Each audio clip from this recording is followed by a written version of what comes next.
Welcome on the AM show. Yamamwachio in Dinamif. It's another beautiful morning, and it's another opportunity for us to actually join you. Come into your homes, come on your gadgets, and share with you all the tidbits you need to know. My name is Benjamin Akakwa. I do this always together with Sweetie Abochi. Now, what do we have lined up for you this morning? Here's what. The news will be coming your way shortly. Right after that, we'll serve you the news review with Dr. Kwame Asanti. He's political science lecturer at the University of Ghana. He's also head of the Center for European Studies. And that will quickly be followed by AM Sports. And then we bring you our big stories. Now, the first matter we're tackling, the fallout from the NDC's Enough is Enough demonstration. And we're going to be going to our guests who will dilate on all the salient matters, starting with Dr. Arthur Kennedy, political analyst and physician. We also have Evans Nemako, Director of Research and Elections with the NPP, and Dr. Tanko Computer, a Deputy Director of Elections and IT with the NDC. But then, in terms of our climate focus series, fishermen in Dambai are now navigating the Oti River safely thanks to weather updates from the Ghana Meteorological Agency. Now, with 3-day forecasts and radio warnings, they can plan trips better and avoid the boat accidents that once plagued the area. We'll be giving you more scoop on that as Mohammed Nuruddin brings us our climate focus installment for today. And moving on from there, we're going to be having some subsequent conversations. The CIMG Marketing Woman of the Year will be here with us as we have other conversations that matter to you and to me. So stick and stay. Up next, we serve you the news right here on the AM Show.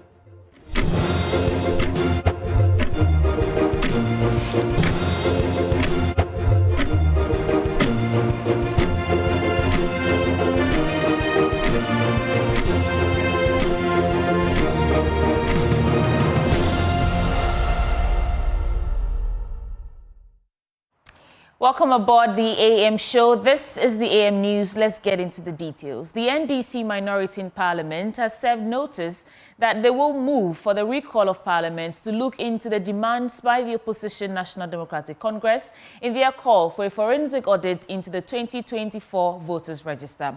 According to the minority, there is no better reason to recall Parliament than to ensure that the register for the upcoming election is sanitized. Hence their decision to back the NDC party to call on Parliament to address their issues with the current register. Here are some reports across the country. This is the Bundesliga version of the Enough demonstration, an exercise that has been conducted by the National Democratic Congress, expressing their displeasure with the conduct of the Electoral Commission. They are calling for the EC to audit the current voters register, but the EC, according to them, is not heeding to this particular call. So as I speak to you, all 11 parliamentary candidates of the National Democratic Congress within the Premix are here to participate in this exercise. We've been speaking with some prominent individuals within the party, including some MPs who are here to place an education. And let's listen to what they've been telling us in relation to why this exercise is really important to members of the National Democratic Congress. Very important to me because Ghana's democracy is extremely important to me. And what we are asking for, I've said it, is very simple.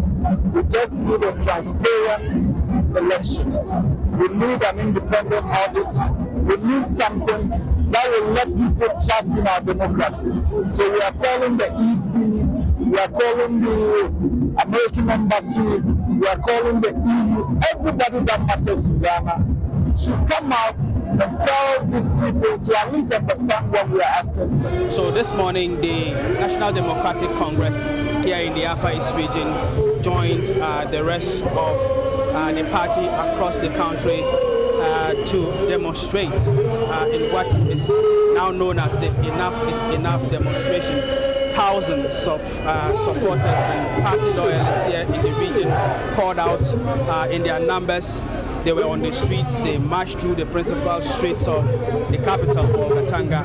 It's been well attended. The demonstration was largely peaceful. There were no incidents whatsoever. The only hitch we had was when we got to the office, the regional office of the Electoral Commission, and the police were trying to prevent the party supporters from getting too close.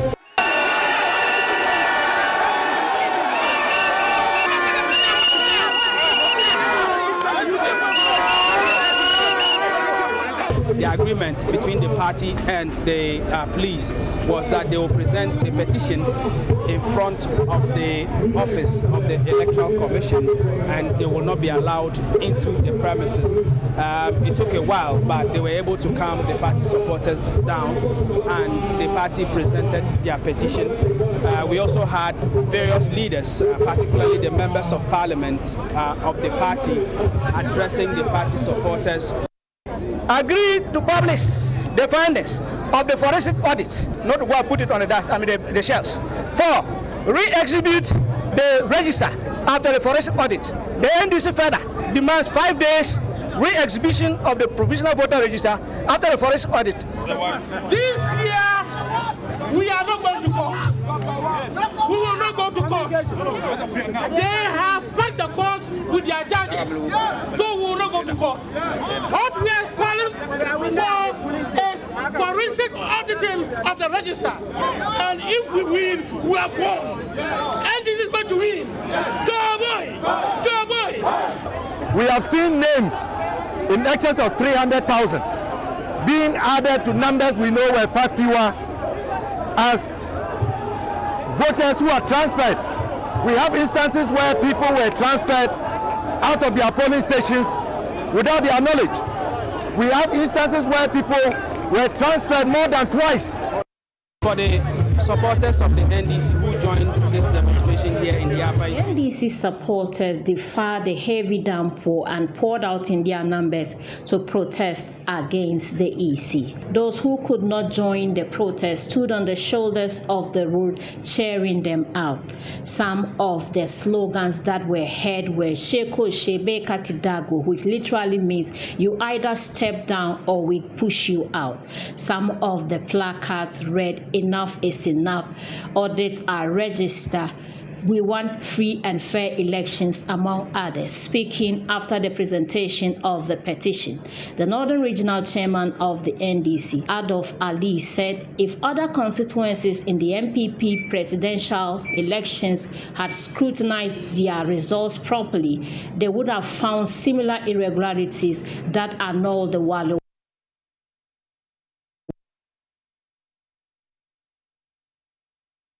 Those are some reports from across Ghana's 16 regions. And moving on, the New Patriotic Party says President John Mahama and the National Democratic Congress are setting the pace to incite violence and destabilize Ghana ahead of the 2024 December 7th election. According to the New Patriotic Party, recent rhetorics by former President John Mahama and the NDC National Chairman, Mr. Johnson Asiedu Nketia, points to a well-hatched plan calculated at disinforming the masses and preparing the minds of their members for violence. My colleague Maxo Kudeko has more in this report. Addressing the press in Koforidua, Eastern Regional Chairman of the New Patriotic Party, Mr. Jeff Konedu Addo, chronicled several comments by Mr. Mahama, including the recent one referring to the clergymen, traditional leaders, and civil society organizations as hypocritical. He also mentioned a recent campaign by the national chairman of the NDC, Mr. Johnson Asiedu Nketia, against the credibility of the Electoral Commission over a supposed electoral fraud. The New Patriotic Party called on Mr. Mahama to refrain from insulting language and focus on unity, ensuring a peaceful electoral environment in the best interest of Ghana. We condemn the recent inflammatory statement by John Dramani Mahama, the flag bearer of the National Democratic Congress, labeling respected leaders like pastors, chiefs, imams, civil society organizations as hypocrites, and the ruling New Patriotic Party as a foolish government. We are against it in no uncertain terms. We urge former President Mahama to adopt issue-based policies, issue-based politics that will promote peace and tolerance instead of such denigrating rhetorics. Mr. Konedu Addo also says it is astonished that The National Democratic Congress and its chairman, Mr. Educat, are seeking the Electoral Commission to conduct a forensic audit into the electoral register over an alleged anomalies identified, a move he had condemned few years ago. Mr. Konedu says such claims are baseless, demonstrating a clear lack of understanding of the electoral processes and the measures put in place to ensure its integrity. As we will recall, in the year 2016, when the NPP called for such, the same Asiedu Nketia is on record to have said same, that the Electoral Commission always provides opportunity for people to correct anomalies that might have cropped up in the register. So the question is, why now? Why is Johnson Asiedu Nketia this time around not following the due process laid down by the Electoral Commission to correct any anomaly, if so, and now trying to throw dust in the eyes of Ghanaians to make it believe that the electoral register is not credible? I want to urge Ghanaians to disregard Asiedu Nketia and his utterances regarding the electoral register. There are laid down processes and procedures that the NDC can follow if they so wish. Maxwell Kudaka report for Joy News. Apostle James Tete Nate, a once vibrant man of God, now finds himself bedridden, battling a severe case of prostate enlargement that has left him unable to walk. Months ago, Joy News brought the story to light, sparking an outpouring of support that allowed him to undergo critical tests at Korle-Bu Teaching Hospital. Now, doctors say immediate surgery is his only hope to walk again. However, the cost of almost 70,000 Ghana cedis remains a significant barrier. There's more in this report. Apostle James Tete Nate, once the pillar of his family, known for his steadfast faith and dedication, has seen his life take a heartbreaking turn. For over a year, pain and discomfort have become his ruthless companions. My legs is burning me, seriously, and my palm all is crumbling like, Gary, there's Gary in my, and I can't wake up myself. If I'm trying to wake up, they will help me to lift myself. I can't go to toilet myself. If I want to urinate now, they have to put a chamber pot under me. So even on the table, before I can urinate, if there's nobody here, I will just urinate. Months ago, Apostle Nate's story tugged the hearts of many. When Joy News shared his plight, the outpouring of support was nothing short of overwhelming. Generous donations flowed in, making it possible for him to finally seek the medical care he so desperately needed at the Korle-Bu Teaching Hospital. There, he endured a series of tests, each more costly than the last. But at long last, doctors have delivered a complete diagnosis, bringing some clarity to his long-lost battle. He had been battling a severe case of prostate enlargement, but the reality was far worse than anyone anticipated. The condition had advanced, wreaking havoc on his nervous system and disrupting the delicate flow of nerve impulses from his brain through his spinal cord to his legs. The result? He had lost his ability to walk. Doctors explained that immediate surgery was his only hope. The damage caused by the prostate enlargement had spread so extensively that his neck and lower back bones were in desperate need of surgical intervention. Without these procedures, his chances of ever walking again were slim. Even with the surgeries, the battle wouldn't end there. His prostate condition would require ongoing management with medication, regular tests, and continual treatments. The cost of these critical surgeries and ongoing treatments hovered near 70,000 Ghana cedis, an overwhelming sum far beyond Apostle Nate's reach. Yet, this amount represented his only hope of walking again and reclaiming a semblance of the life he once knew. Once more, Apostle Nate found himself leaning on the compassion and generosity of Ghanaians, hoping that their kindness will provide the lifeline he so desperately needed. As at now, all that I need is financial support for my treatment.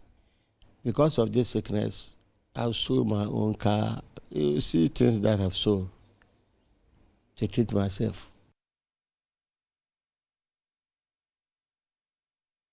Please listen to our plea for help, and if you're able to donate to help his life.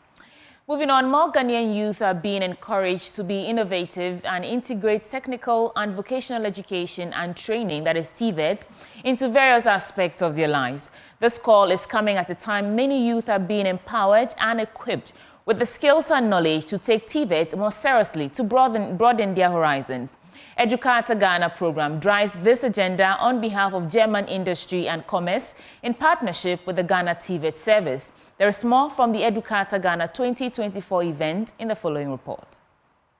To help equip young Ghanaians with practical skills and knowledge they need to succeed in the job market and contribute to the country's economic growth, the German Industry and Commerce, in partnership with the Ghana TVET service, is training 1,000 young Ghanaians in several TVET disciplines through Educator Ghana program. Solomon Lodo, Project Manager, Membership, Events and Projects of Ghana TVET, explains further. Educata Ghana is an event or program organized by the delegation of German Industry and Commerce in Ghana, together with other partners like German Sparkassen and other sponsors. And over time, it's an education exhibition and an idea factory focused on various sectors. By partnering with prestigious organizations and institutions, some Ghanaian youth have been introduced to job opportunities that align with their capabilities. One of the things that has happened with this year's conference also is that we have a delegation coming from Germany, from Essen and the Bochum area, who are here to directly recruit skilled workers for Germany. Aside from that, we have Ghanaian companies who are doing job exposition. What is happening with the job exposition is that we have recruiting companies. So we have HR companies present, about 20 of them, who have various job roles that are available. So participants are interacting with those companies. We also have at least an array of companies who are exhibiting from various sectors of the economy. Beyond just securing jobs, this training program aims to equip young people with essential skills and empower them to become innovative entrepreneurs, driving Ghana's industrialization and technological advancement. We have skilled training that is directed to giving direct training and also to help participants to get a skill or one or two from the program. So we have companies offering trainings in solar, IT, amongst others, and we believe these are opportunities for participants, Ghanaians, to actually get a skill, number one, get employable skills, and also get the opportunity to probably travel to Germany or also contribute directly to the economy of this country. Working under the theme Hands-on Learning for Career and Business Success, Ghana's International Education Exhibition and Idea Factory is helping thousands of young Ghanaians gain the skills necessary for personal and national economic development.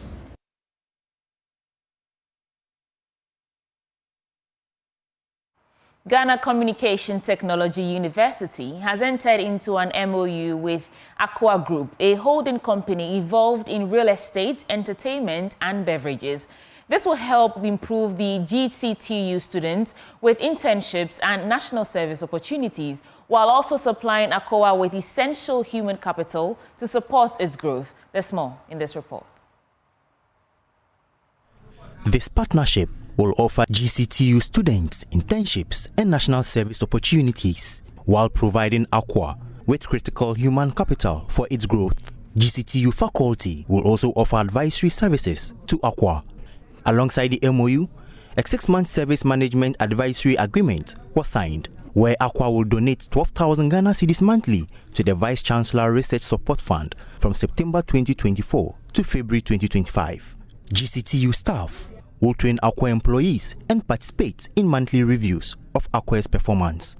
GCTU Vice Chancellor Professor Emmanuel Ohene-Afuakwa highlighted the university's strategic transformation and its aim to become a research-intensive institution, introducing a new postgraduate and PhD programs. We believe that our training should not be concentrated on just the theory, but we are more a very practical-oriented institution.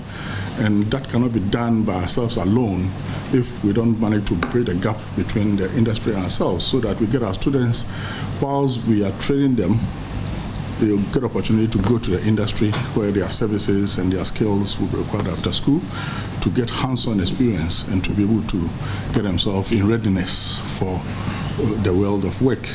As an institution, if we want to become recognized higher education with a world-class focus, we need professors. And we can only get professors when we give them the push, the necessary support, so that they can get the expertise they need, the skills to also be able to help push them up there to become professors, so that we can become a world-class institution. So it's a vision that we've set for ourselves, trying to support our academic staff to be able to get international exposure as much as they can. Aqua's General Manager, Mr. James Bobby, expressed excitement about the collaboration. We are very happy and very, very pleased to support the Vice Chancellor Research Support Fund with that aim of 30 by 40, 20 by 30 program. And with your comment, it means it's going to extend beyond the 30. So we are happy to support it. And then with that, we are going to make some contributions to the fund. So every month we are going to commit 12,000 to support. We have over 300 staff with over 40 outlets across Ghana. So we are creating those opportunities for the Ghanaian youth. And where you don't want your student to come out of school and be unemployed, we are signing this MOU so that giving the assurance that when they're out of school, there's an industry also waiting for them. So that convergence of academia and industry will come to fruition. So yes, we can tell you that we are very, very happy to harness this power of education, technology, and business to build a very more prosperous Ghana. And we are hoping that this partnership will just empower the student and empower us, because we are going to get the advisory services where your school practitioners will just come to tell us what is right to make us a better company.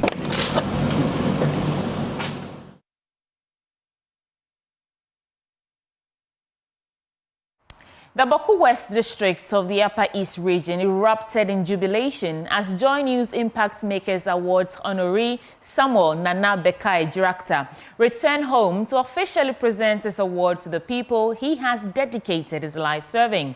The founder of the Haven of Love Children's Foundation was honored with the prestigious Joy News Impact Makers Awards in Health and Social Welfare category, recognizing his selfless contribution to the community. Correspondent Albert Sori reports.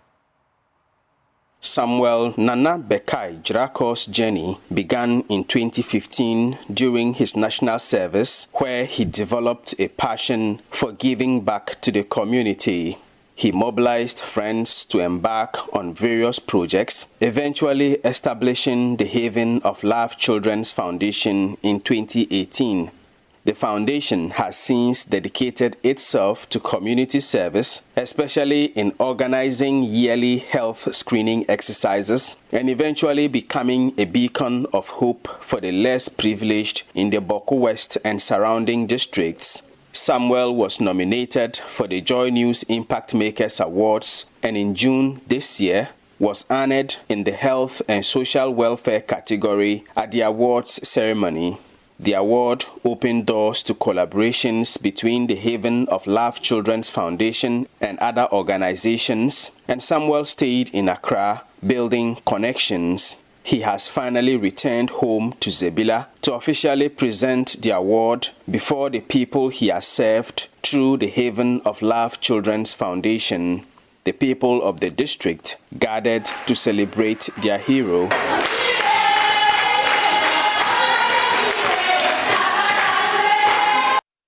Daniel Anania Atampuba is the district chief executive for Boko West.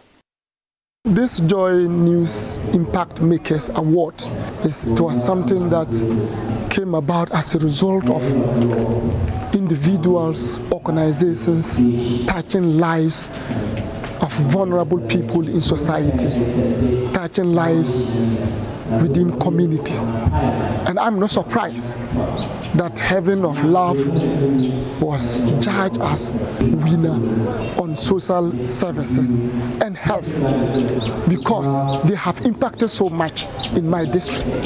I have seen and I have witnessed and I have been to several of their activities where they have brought specialists to treat people free of charge. Members of the community praised Samuel Nana Bekai Jirako for his unwavering commitment to improving their lives. We want to tell Joy News that God will bless them for giving this opportunity to our master, and God will bless them to continue to do more things. He's very inspiring to me personally. Because when he started this foundation, we didn't know where we were going to. He said that when we have a program, he said, "Me do this," and we thought he was stressing us. We didn't know the vision that was ahead. But today, I've realized what he saw. So he's a man of vision. The award has added a beautiful color to the foundation. Because when he was at the Boko West here or within the Upper East, the whole world couldn't have the opportunity to see and know that there is boy called Samuel Jirako at the corner in Boko West, also making a huge impact on society. But when he was involved in this Joy Impact Award program and he was recognized, the whole world also have the opportunity to see and know that this guy is doing something for society. For Samuel himself, the Joy News Impact Makers Award can only spur him to do greater things for the community. With this award, the award has shown to us and has given us visibility, and we appreciate Joy Impact Makers Award team for this honor. But moving forward, we want to do so much more. We want to do surgeries, we want to do STEM programs. I believe that if the young ones here have that same opportunity, we can as well get the next tech genius coming from the northern part of Ghana. So we have a goal to build a STEM center, and we want to ask for support and collaborations from well-meaning individuals. The occasion was also used to call for peace in the Boko West district, with the major political parties, the MPP and NDC, sending representatives to publicly commit to peaceful campaigns in the run-up to the December elections. For Joy News, Albert Sori, Zebila.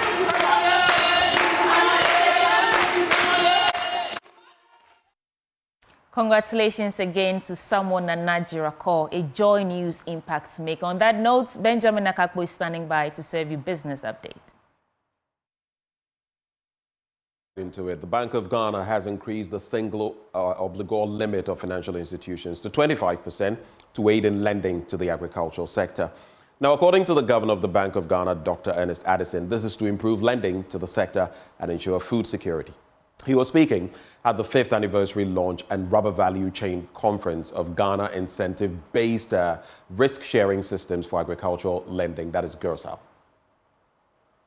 Credit risk guarantee of GIRSAL has been recognized as acceptable collateral for the computation of the single obligor limit under Section 6.2.9 of Act 930 in December 2022. This means that partnering financial institutions can use the credit risk guarantee of GIRSAL as eligible collateral to secure loans, making these financial exposures to the agricultural sector secured. In this regard, the single obligor limit of the partnering financial institutions will be extended to 25% instead of 10%. This has further allowed PFIs to expand their loan books on the back of lending to the agricultural sector.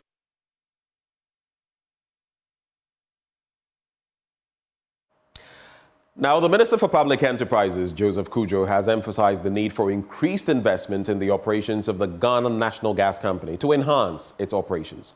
He is of the view that the company plays a crucial role in the production of electricity, which cannot be ignored. Now, speaking with Joy Business, Mr. Kujo said it was important to prevent financial losses and safeguard the future of the institution. Ghana Gas is receiving less. Meanwhile, look at Ghana Gas delivering, accepting delivery of gas from the facilities, upstream oil and gas facilities. They mentioned the Sankofa, the Talos, and the ENIs, so they're processing, okay, or conditioning it and delivering them to electric plants for electricity generation or non-electricity generation use. Or this is a company that is also incurring costs to deliver the gas. If there is non-payment, aren't you risking sustainable operation of Ghana Gas? So I made an analogy with NGAS that supplies gas to Ghana. Corporately, when NGAS supplies you gas and you are not paying, even as a state, they cut off, don't they? But Ghana Gas doesn't have that corporate power to do the same. And even though they are not being paid the way their invoices that they generate, they get up to about 42%. They are unable to. Meanwhile, gas is, for me, gas is a very serious product, which should require that we invest in the function of Ghana Gas, and also a very beneficial product, which means we should invest in the gas sector to develop the gas economy we envisage, because there's so much benefit we have. So we should get the corporate decisions right. That is my concern. We should get the corporate decisions right, because private enterprises are in this economy, they are operating no such pressures and loss-making, continuing loss-making situations on them. But what is happening to our state enterprises?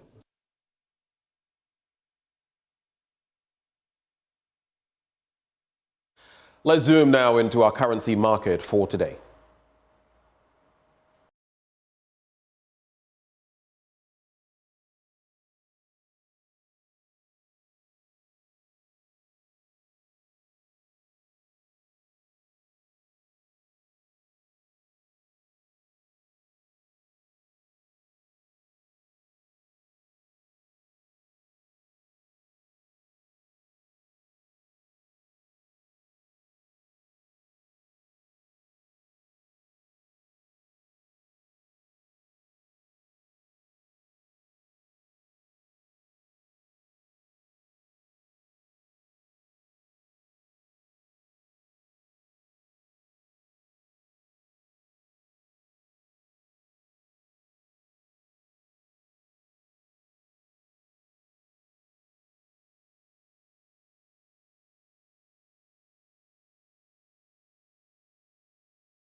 It's a wrap for our business updates. Handing over back to Sweetie Abochi. That's how we're wrapping up for the AM News on the AM Show. It's Wednesday, and I'm looking forward to Dr. Kwame Asa Asante joining us for the news review. He's political scientist and a lecturer at the University of Ghana. Please stay with us for that.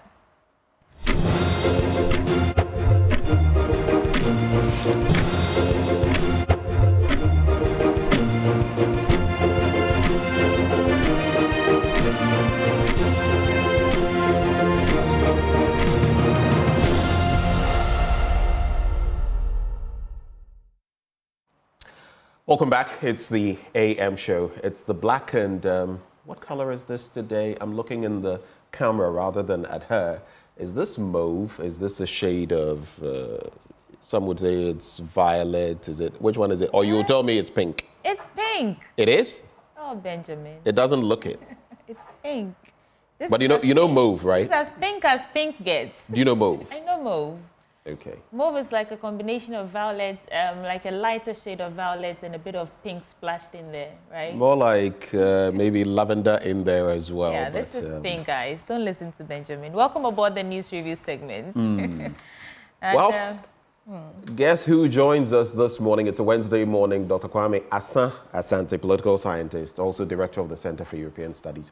He'll be with us shortly, but I don't know, what do you make of yesterday's demonstration and how everything panned out across the length and breadth of the country? So from all the reports that came in yesterday across the 16 regions, it appears it was a peaceful protest, except that isolated incident in Kumasi. What I found curious was the rapt response with which the Ghana Police Service issued a statement. I was here anchoring the midday news, and then we had Nana Boachi Dankoya filed that report. In fact, he took us live through that chaotic scene in Kumasi. And so not only him, some of the eyewitnesses spoke about rubber bullets, a policewoman being injured, and so on and so forth. But the statements denied all that and said it was just one person who was injured. There was no talk about the woman, who our reporter clearly said he saw. And she was, uses words, really down. So what accounts for the inconsistencies in the reportage? And the police service is saying that we, the media, should be circumspect. I found that very curious. And I don't know what explanation is there that they can offer in all of that. But I think the NDC succeeded in letting their voice be heard. The numbers that poured out on the streets yesterday was also quite impressive. And it wasn't just sympathizers of the party. Some well-meaning Ghanaians also joined the protest to say that Electoral Commission, if you have nothing to hide, let's conduct a forensic audit. But Benjamin, I don't know what you made of the situation. I mean, probably the most paramount thing for me was peace, that it would be peaceful. Whatever demonstration happens, I guess that's the most basic thing you're looking for, peace. And I think that was achieved. I didn't want perhaps scenes where people would get injured, having taken up the responsibility or the decision to exercise their natural, or you should say, well, these are constitutional rights, right? So on that level, it was great for me. Apart from the skirmishes in Kumasi, and I mean, we have to denounce that for what it is. Those who participated in it, trying to push into the Electoral Commission, pelting the police officers with stones and all of that, that is simply not the way to go. And that was not the mandate. That was not what they were told to do. So while you may say that, oh, it is one out of how many demonstrations, only one, a pocket of it, it is still important to talk about it. We should get to the point where demonstrations are free of any violence, because sometimes we talk about it a lot when it is the police and someone has been injured by the police.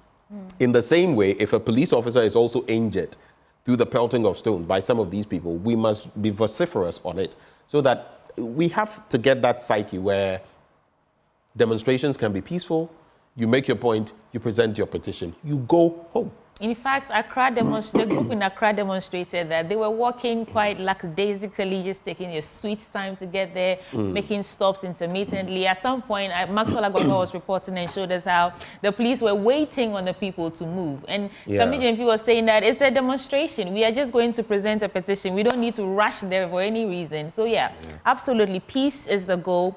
And I think that a good job was done. Ghana Police Service actually ensured that these protesters were safe and reached their target locations. And we salute them and also are grateful to them that yesterday, even with the altercations in Kumasi, they did not get too physical, I should say, with the demonstrators. The Ghana, I need to chip this in. He got a dirty blow or something like that. And some of his members were gunshotted. Those who were gunshotted. It made for interesting scenes. A dirty slap, gunshotted, and gunshotted, in quotes. Interesting times. Well, let's bring in Dr. Kwame Asanti. He joins us via the phone lines today. Doc, Yamawache, good morning. Yeah, we are. Good morning, and good morning to CT2 and Yeah. We started talking about the demonstration. I don't know whether you have any thoughts, but you could add that if any different to your thoughts that you'd like to share with us this morning. And then Sweetie will usher us into the newspapers. Yes, I think I want to look at the demonstration. I think it's constitutionally mandated or given to every human being in this country that you are by law qualified to demonstrate. If you think that there is something you need to exhibit that type of behavior, provided you do it within the framework of the law. And that is exactly what we saw yesterday. NDC organized themselves well, with the exception of that little problem in Kumasi. I think everything went well. It tells you that people are very aware of the need to have a peaceful demonstration at all times. I also commend the police for professional manner in which they handle the demonstrators. I am hopeful that this will not end here. Anytime we're going to have demonstration, it's my hope and prayer that we will have peaceful demonstration and people will be able to exercise that constitutional, right given to them by the Constitution, and then whatever message they want to share, they will be able to bring it to the fore. That is all that we need in a democracy, that the law is first and foremost the first port of call, and that once you get that basis right, any other thing will follow. Thank you so much, Doc, for those thoughts. Let's get right into the newspapers. I'll start with the Daily Guide. On the front page, on election 2024, 24 file for president. Ghana Knowledge Skills Bank portal launched. And the UK announces £1.9 million support for Ghana, Nigeria. Ghana loses tech guru Chinri Hesse. And on the NDC demonstration, protesters, police clash in Kumasi, and we're just getting into that. But let me see what the paper captured on page 3. A chaotic scene unfolded in Kumasi yesterday as police clashed with protesters of the opposition National Democratic Congress, resulting in injuries and arrest. The nationwide demonstration, organized by the NDC, aimed to express discontent over the Electoral Commission's alleged handling of the irregularities in the provisional voters register. And I think it's the same story that we're telling you this morning. Eyewitnesses reported that the situation escalated when protesters breached the police barricades near the Ashanti Regional Coordinating Council, shattered office glass doors of the EC, and injured a female police officer. So that's that. Let me get to the 24 persons who filed for president ahead of election 2024, and I'll come to you. Now, the presidential election is heating up with a whopping 24 candidates filing their nominations to contest the top spot. At the end of the September 13 deadline, the people who are a diverse pool include candidates from political parties and independents, with 3 women in contention for the #1 top job. The Electoral Commission had sold nominations to 39 aspirants, comprising top political parties and 27 independent candidates, but only 24 made the cut by the deadline. We know reports of some people who arrived late on that September 13 deadline. The EC accepted their documents but said it would not file it because they had, they were too late to file. But Doc, we have 24 people so far filed for presidential, the top job, office of the president. Your quick thoughts on that? Yeah, it's an interesting development. Interesting in the sense that one would have thought that you are going to have about a few people, but the number is very, very interesting. 24. Yes. It gives you an idea as to whether Ghanaians are really interested in the duopoly that we are experiencing. For that matter, they really want to go on their separate ways without joining forces with any political party. That is one of the interpretations. So that is why they are not with any political party, but they are there as independent members who want to express independent ideas and all that. It also gives you the fact that maybe the requirements for becoming an independent candidate is not that strict, that is able to sieve out those who are really qualified and those who are not. And for that matter, that is why people have the courage to file the way they want. And then the last one will also be that our democracy is gaining acceptance and becoming attractive to people, that they really want to show themselves on the ballot and then contest, because after all, the Constitution gives them the right to vote and be voted for. So they are contesting and all that. All in all, you want to extend the conversation to find out whether these independent candidates or smaller parties will be able to make the mark in the election. It is not enough to file and become an independent candidate, but that what is it that you are going to deliver? Are you going to deliver the votes that will give you a certain position within the political space? That is $1 million question that I will them. Right. From where I sit, I believe that the answer is no. Because Okay. over the years, research has shown that from 1992 to 2020, all the political parties, the smaller ones put together, they've not been able to cross even 5%, let alone meet the threshold of 50% and beyond. So these are my thoughts on that. So, Doc, they might not be able to win, but I think, I mean, at the rate at which we are going, they might be able to make some significant strides to tip the scale, maybe. But let me That is true if they are able to, all of them, their performance put together is able to go beyond 4%. Then they are likely to push the election to a second round. Yeah. Can they do that this time around? Okay. Two quick stories from the Daily Guide newspaper. NDC MP scatters drip commissioning event. A shocking incident unfolded in Gomwa West in the Central Region yesterday during the commissioning of equipment for the district road improvement project, that is DRIP, as Richard Jan Mensah, the National Democratic Congress Member of Parliament for the area, stormed the site to disrupt the occasion.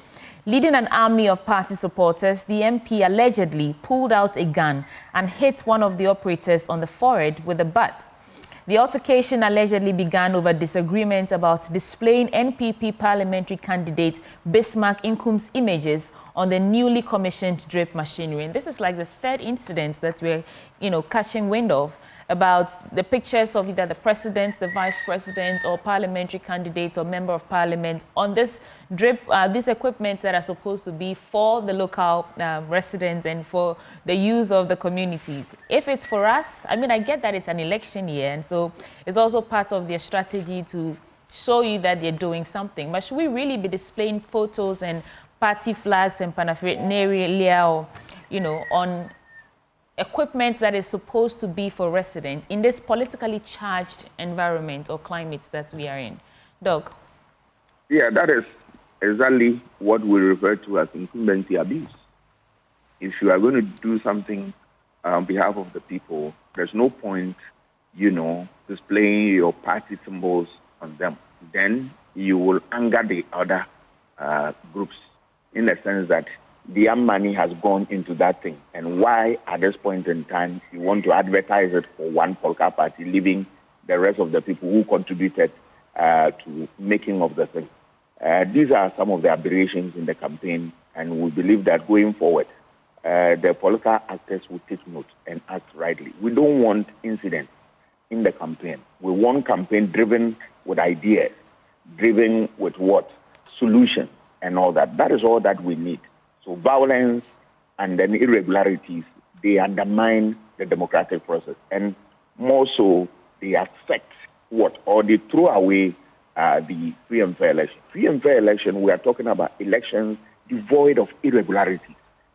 Devoid of irregularities. That at the end of the day, those who win are congratulated, and then those who lose accept the defeat of the game and accept the defeat and abide by the rules of the game. So I believe that these are things we don't want.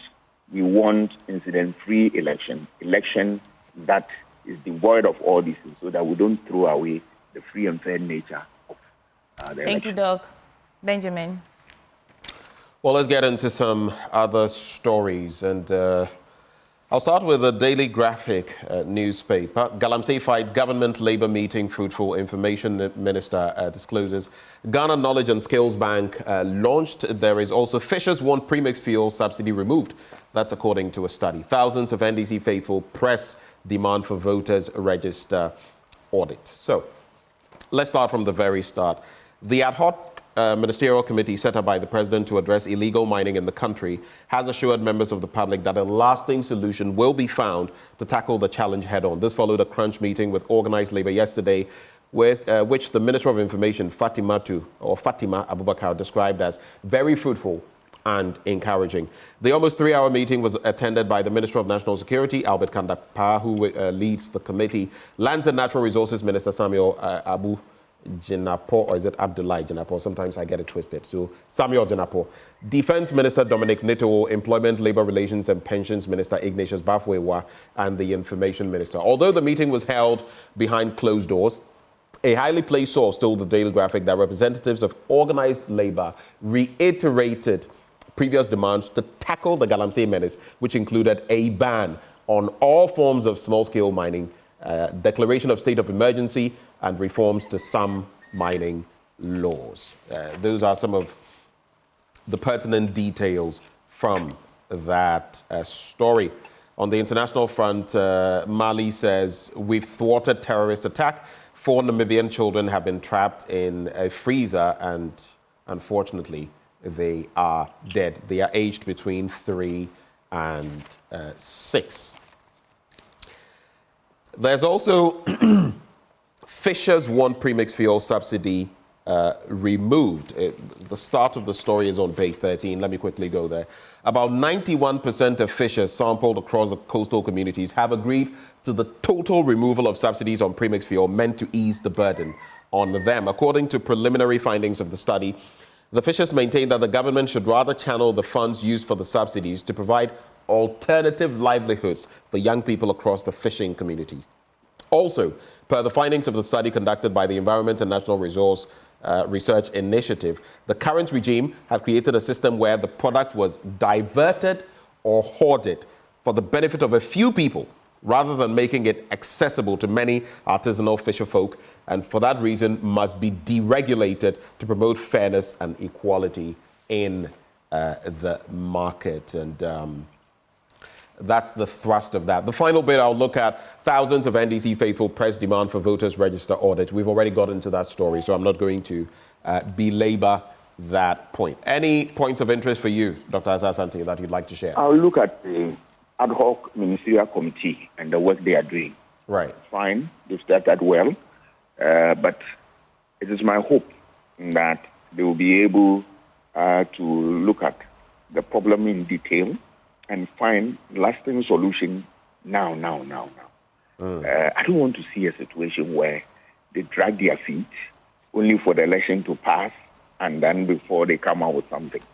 They need to do that now so that we'll find a solution, because the threat from the activities of the Galamsey is too much for us to bear, especially when we're looking at a production of potable water and the effect of Galamsey on arable lands, and then its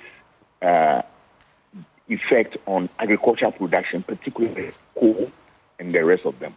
I'm not sure that they want to slow down, because, look, we mean business, and the way Doomso happened in the 2016 and its impact on the election, I have no doubt in my mind that we are going to see similar, pattern in this election, where Galamsey and its activities is going to impact seriously on voter choices. So I expect them to be able to look at this problem and deal with it once and for all. All right. Thank you very much for that. Let's quickly get into some other papers, sweetie.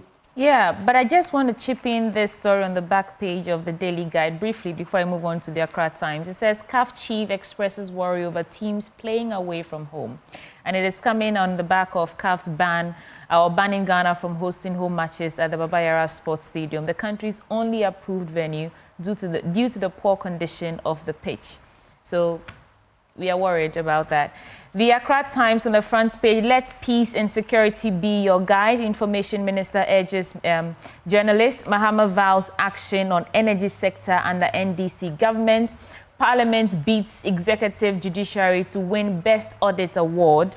And on the back page of this paper, okay, the story of Mahama vowing to take action on energy sector under his new NDC government in here. Inside the paper, let me touch a bit on this story from the Information Minister saying that journalists should act ethically and prioritize the peace, security and stability of Ghana in their reportage as the nation approaches the December 7 general election. Let me just run through the other papers I have, the stories on the front page quickly so that we get an idea of what's making news. On the news center, Bawumia Mahama in tight race, according to a survey. Government to release 200 million Ghana cedis to NHF to build more houses. No end in sight for cedis woes. And Natoshi grabs Excellence in Governance Award. Yeah, I was there at that event and it was a beautiful ceremony. That is Glitz Women of the Year Honors Award. Asase Broadcasting Company launches Asase Pa 1.0 to redefine Akan language. And NDC holds nationwide demonstration to demand, forensic audits of voters. And then there's Kodio revealing low presence of NDC and PP agents at voter exhibition exercise. But I'm curious though, today is that IEA debate. Who is showing up? Doc, any quick reflection? Or Ben, do you want to add your papers to it before? No, Doc can reflect. I have one major issue I'll run by him. So, Doc. I am worried about the FIFA reaction towards the condition of our facilities, stadia, in this country. Very, very unfortunate. You recall, before the AFCON, I think 2008, President Kufuor did a lot by helping us with a lot of structures to help in this area of sports. So we had a lot of stadia. Today, to the extent that the facility in terms of quality has gone down and that only one is fit for purpose. It's a worrisome issue for me, given the fact that we put in a lot of resources to put up these structures. And at the end of the day, if this is how we will handle it and leave it toward rot, then we need to take a second look at how we maintain public facility. If you read the Constitution, there's a certain provision which I can bring out on top of my head right now, but it tells you that we are required to protect public property. Is that what we are doing? I mean, if we run away from these things, obviously we will destroy our own system, and then at the end of the day, we will incur more costs. The money that we could have used in other areas will be channeled to repair these things, and it will not help anybody. I believe that we need to act as citizens, not spectators, as if this facility doesn't belong to us. It belongs to us, and we need to protect it at all times. Thank you, right, Doc, so a very quick one. I'll take you. Well, first, that's not the story I'll do, but presidential race too close to call. That's a survey. Actually, I'll get into that. That's the Custodian newspaper. Then Mahama on insulting spree. President chiefs, pastors, imams not spared. That's what the Custodian newspaper says. But the Ghanaian publisher, where I'm going to focus, no one-touch victory for Bawumia Mahama. That's according to a survey. This survey, by the way, was conducted by the Office of the President. The Office of the President conducted this survey. What I find interesting, though they talk about going to all 276 constituencies or 275, depending on whichever way you want to look at it, and then talking about including views from over 25,000 voters. They are not saying the MPP is going to win. They are saying it is neck and neck. Interestingly, that both the NDC, John Mahama and Dr. Mahmoud Bawumia, are going to get 46.3%. According to the presidency's survey, which I found rather curious, as a political scientist and me as a student of political science, you know what it means when a party in power tells you that they are neck and neck with the party trying to wrest power from their grip. If you know, you know what that means. The EIU, Global Info Analytics, and all others say, apart from some of the other aligned ones, say the NDC is in pole position to win. But what do you make of this recent survey from the Office of the President? That's my last. Yeah, it was very interesting yesterday to learn from your station that publication, that the result shows that they are neck and neck. It tells you that then the government is in a very difficult position, because all the time governments abuse incumbency and they take undue advantage of that and then win elections. So if in spite of all this, the government is now in a position that is like a par with the NDC, which is the dominant party, then obviously they are in very difficult situation. And for me, another interesting aspect of that survey was the fact that they said, scandals are going to undermine the fortunes of the government. The scandals are coming, and we continue to add to the existing scandal. So all these things are going to weigh heavily on the fortunes of the Polka Party. There's no doubt about that. And that means that if they really want to turn their fortunes around, they need to work extra hard, because the information they have churned out, it is clear in my mind that they've given a comfortable lead to the NDC. But since we are not there yet, I think the two parties will, have to look at the information very well and work extremely hard if you are winning, so that you win convincingly. If you are also struggling to win, you put in a lot of effort to be able to cross the finish line. So it's a lot of work for the two parties. But for me, it points to the fact that government, the ruling party, is struggling for breath. Well, the Ghanaian publisher adds this story: irregularities in voters registered deliberate. That's according to the NDC. Unfortunately, we don't have enough time to get into that story. But Dr. Asanti, we're grateful, so grateful that you took the time to join us this morning. We wish you a wonderful day, sir. May your day be smooth. I wish everybody a good day. All right. And of course, you want to also stay with us, because after sports, we'll be getting into those conversations, starting with the NDC's Enough is Enough demonstration. And our guests will be joining on that. I don't know, how much are you looking forward to that conversation? I'm looking forward to it so much, because, it's the fallout of everything we saw yesterday. And I'm looking to see what our guests have to say about that. So, yeah, please stick and stay with us. We'll be back after sports.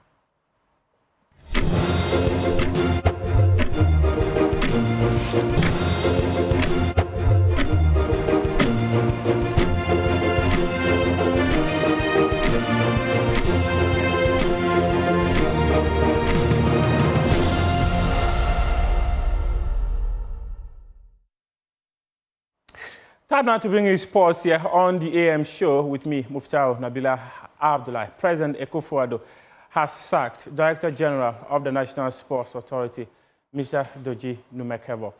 The decision of the president to sack the NSA boss is based on the fact that the Confederation of African Football withdrew Ghana's license from hosting international matches at the Baba Yara Sports Stadium.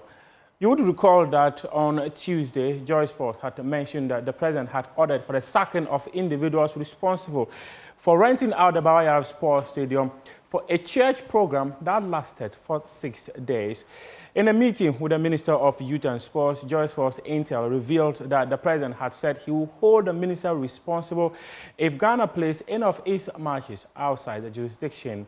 And also, the minister sent a query letter to the NSA Director General, indicating to him that he should explain why he shouldn't be penalized for allowing a church program on the Bayara Sports Stadium playing surface prior to the AFCON qualifier against Angola. Mr. Numekova had today, September 18, 2024, to respond to the query which was sent to his office by the sports minister on Monday, September 16. But the president on Tuesday afternoon directed that he should be relieved of his duties immediately. Hence, the removal of Numekova as the Director General of the National Sports Authority. He replaced Professor Peter Chumesi as the NSA boss on February 26, 2024. He's been in the office for only 6 months. But prior to his removal, he had closed down all national stadia for maintenance.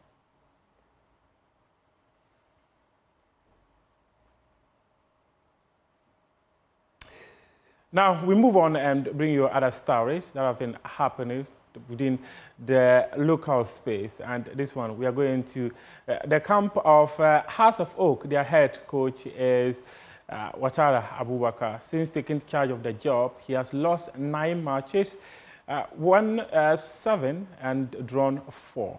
Well, fans are calling for his head, but this is what he's got to say to the fans. Let's focus on the rest of the games. We need the fans, to be frank. We need the criticism from the fans. We need them to shout. We need everything. We do it with them. We play for them. We saw them when we suffer. Some are crying.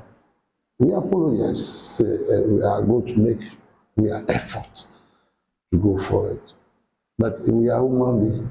Sometimes we can make a mistake on the road, but it didn't say we didn't try.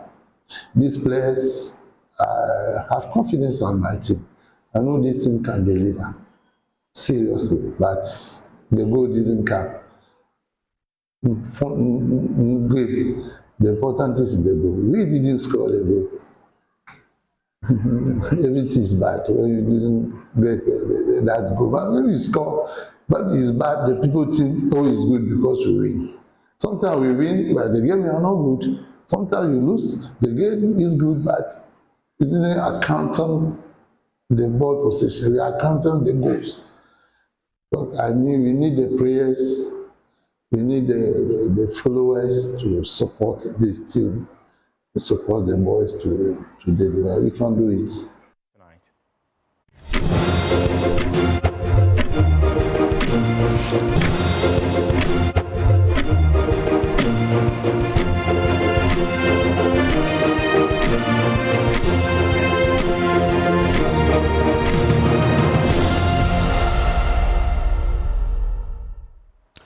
Well, thank you very much for staying with us. We get into our big stories, and we're starting with the fallout from the NDC's Enough is Enough demonstration.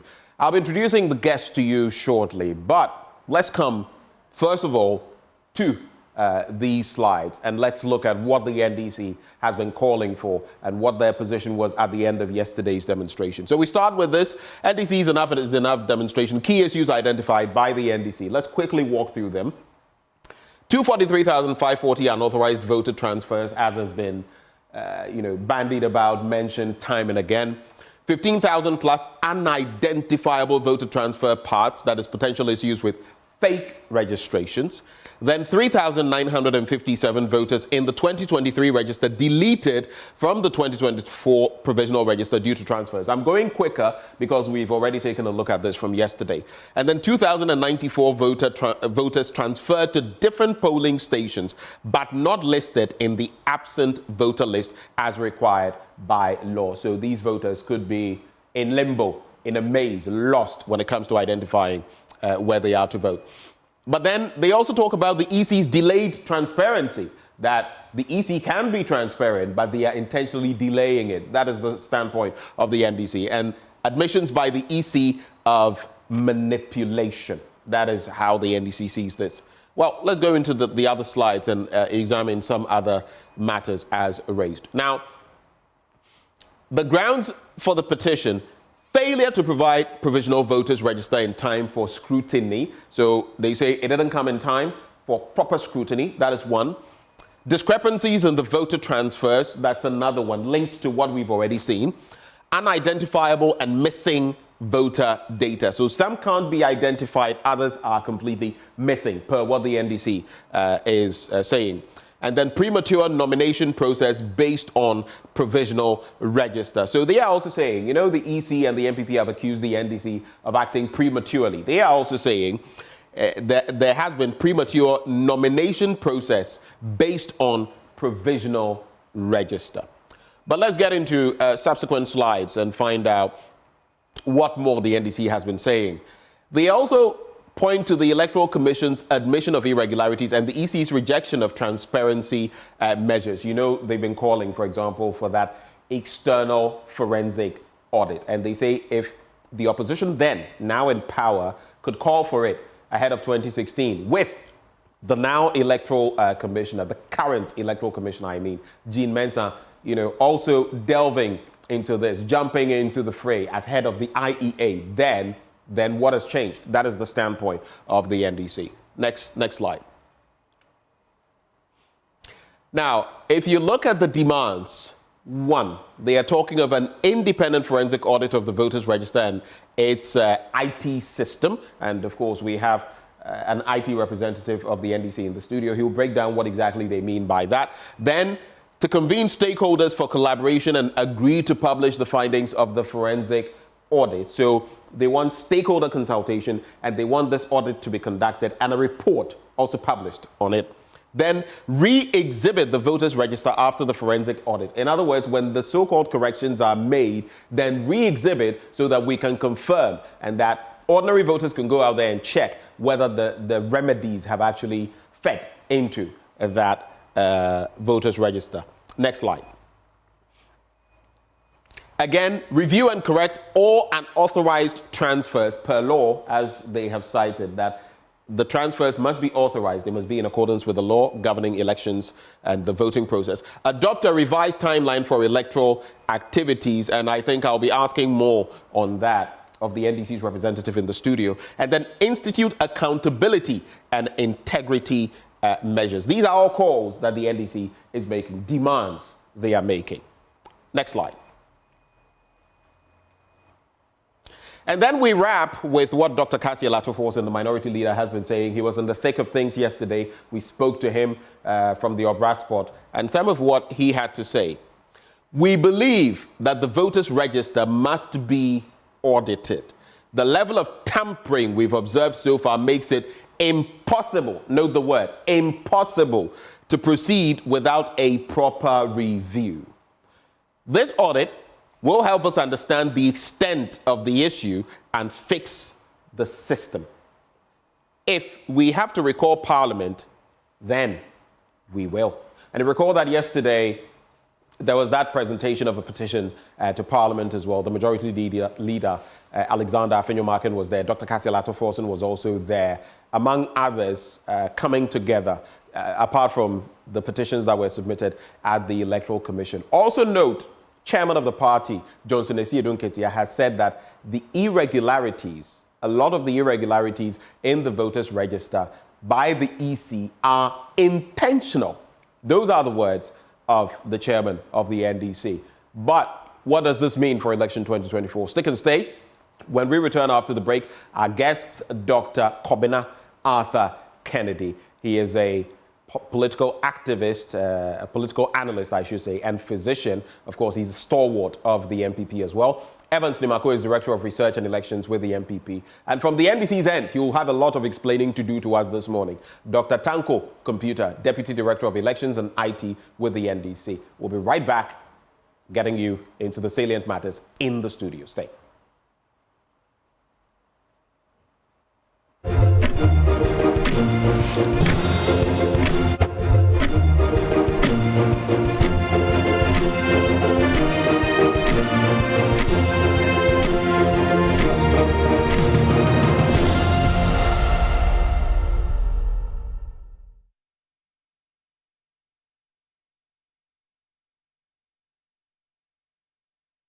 So this is the Premix regional version of the enough demonstration, an exercise that has been conducted by the National Democratic Congress, expressing their displeasure with the conduct of the Electoral Commission. They are calling for the EC to audit the current voters register, but the EC, according to them, is not heeding to this particular call. So as I speak to you, all 11 parliamentary candidates of the National Democratic Congress within the Premix region are here to participate in this exercise. We've been speaking with some prominent individuals within the party, including some MPs who are here to place an education. And let's listen to what they've been telling us in relation to why this exercise is pretty important to members of the National Democratic Congress.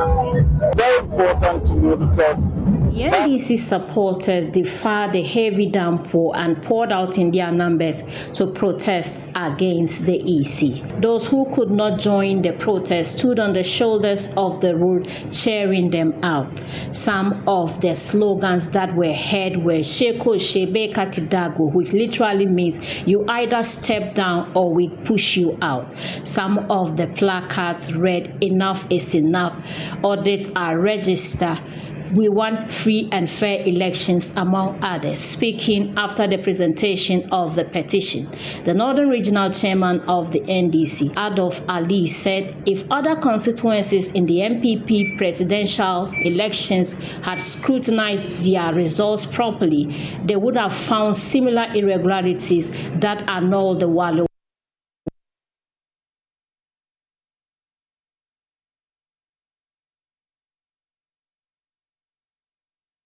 Well, and that's how we kickstart the conversation. Before we come into the studio, let me acknowledge those who are joining us virtually. Dr.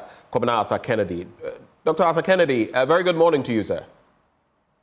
Good morning to you, Ben, and good morning to your viewers. Well, that greeting may have been deceptive because where you are, it may not necessarily be morning, but thank you for joining us all the same. Let me also say a very good morning to Evans Nimako. At least if he's in the country, then it must be morning. Director of Research and Elections with the MPP. Evans Nimako, a very good morning to you. Thank you. Thank you and good morning to viewers. It's really good having you. Good morning to Dr. Arthur Kennedy. All right, it's good having you. It's always good having conversations with you. In the studio, we have Dr. Tanko Computer. Good morning, sir. Good morning. All right. So let's quickly start with the fallout from yesterday. Dr. Arthur Kennedy, I'll start with you. Just give us, each of you gentlemen, just give us your view, your perspective in about a minute or a minute and a half maximum of what you saw yesterday, what your chief takeaways are, and whether this will amount to anything in the first place. I'll start with you, Dr. Arthur Kennedy. Yes, I think the turnout was massive, it's commendable, and it shows that our democracy is alive and well and vibrant. But one wonders whether even this was necessary.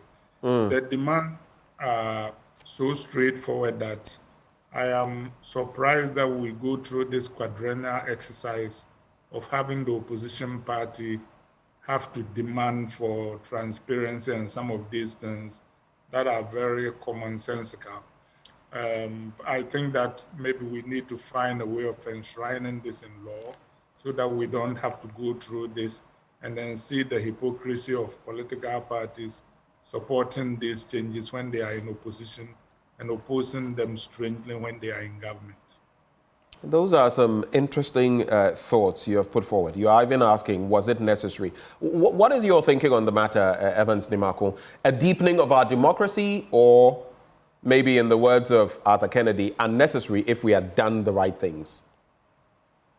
Well, thank you very much. I think to start with, depending on where you stand, it may be necessary or not for us as New Patriotic Party. The demonstration is needless because the issues that are being raised are issues that could be addressed ordinarily through the mechanisms as enshrined in the CI 91. It's not far-fetched. But as I said, that is the NDC. Whether you like it or not, that is the strategy they've adopted going into the elections, which is just 79 days away a new Patriotic Party, we are very focused. We are selling our presidential candidate, Dr. Mahama Bawumia. But as Dr. Kennedy said, maybe some are being hypocrites. For New Patriotic Party, our stance has been that if you look at what the exhibition is supposed to do, all these auditing are being done because the essence of exhibition is to correct any anomalies that are shown in the course of the exhibition. There are human factors. And so I can understand that you visit your polling station or exhibition center and your names are wrongly spelled and you've been placed in a certain category of register. That corrections can be made. But the NDC has a different strategy. We are focused. We are reaching out to voters to vote massively for Dr. Mahama Bawumia. That is our focus for now. All right. Just a quick follow-up. You spoke on the bit about being unnecessary and the hypocrisy. When he said, made mention of hypocrisy, he was referring to both your political parties because he spoke about the fact that when you're in opposition, you think differently about it. When you're in power, you think differently about it. But you speak about it being their strategy and being unnecessary. But it's a strategy you've also adopted in 2015, 2016. You went down the same road. So shouldn't we rather be focusing on what he says, constitutional elements, so that we don't have to go through this process every 4 or 8 years? Shouldn't that be the focus? I don't think that the issues are the same. What pertained in time leading to the quest by the New Patriotic Party in 2015 towards 2016 is different from now. If you quite remember, in post the 2012-2013 presidential petition, the issue of the register being bloated came to fore. You remember the case of Abu Ramadan Evans Dimako versus the Electoral Commission, where the EC's registration arrangement had allowed people who had Ghana, the health insurance ID card, to be able to register. At the end of the ruling in the Abu Ramadan case, the court held that it was not right for EC to register people using the NHI card as their means of identification. And on that note, the EC must go clean the register by deleting the names of those people. However, after that has been done, the EC should give them the opportunity to register again.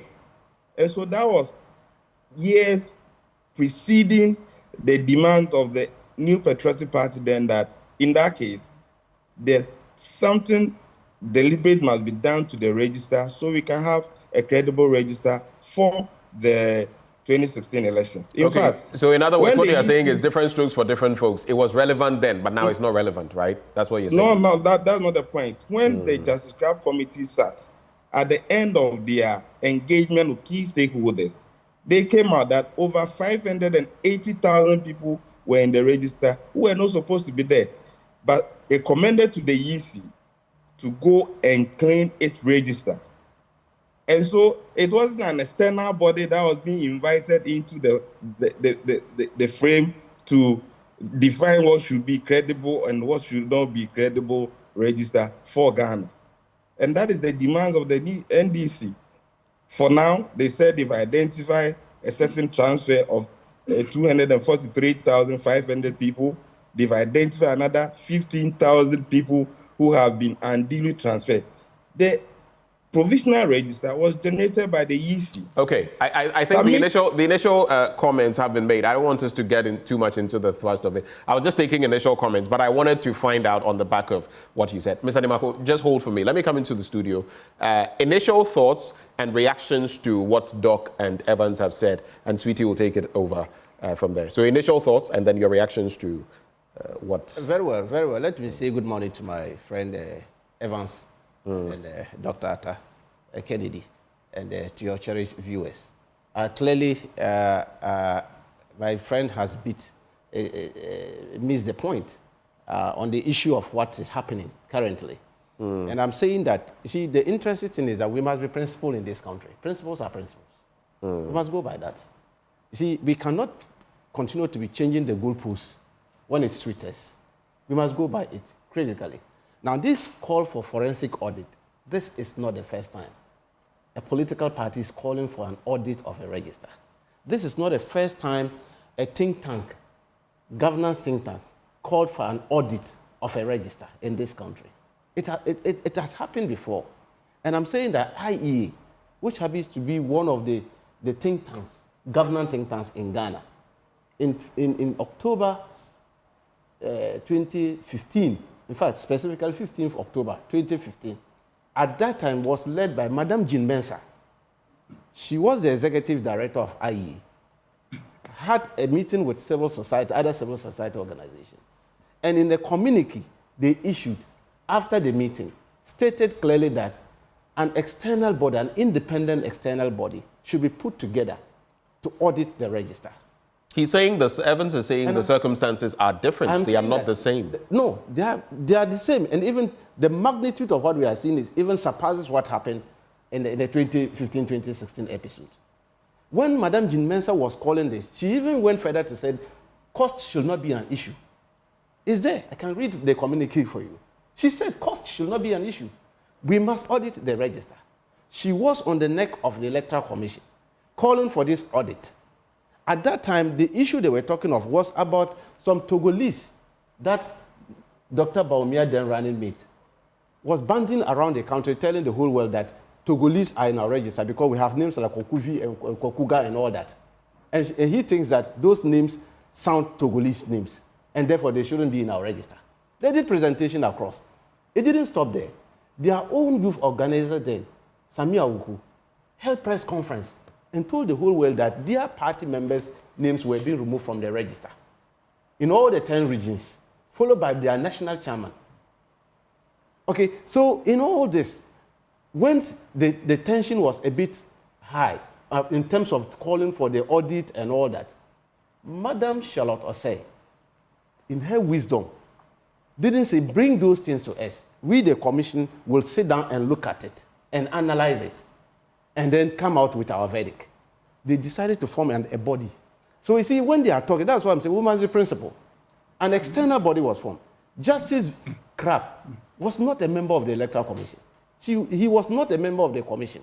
The other 4 members of the committee that was set up, none of them were members of the committee. This was just an external body set up to go into the matter.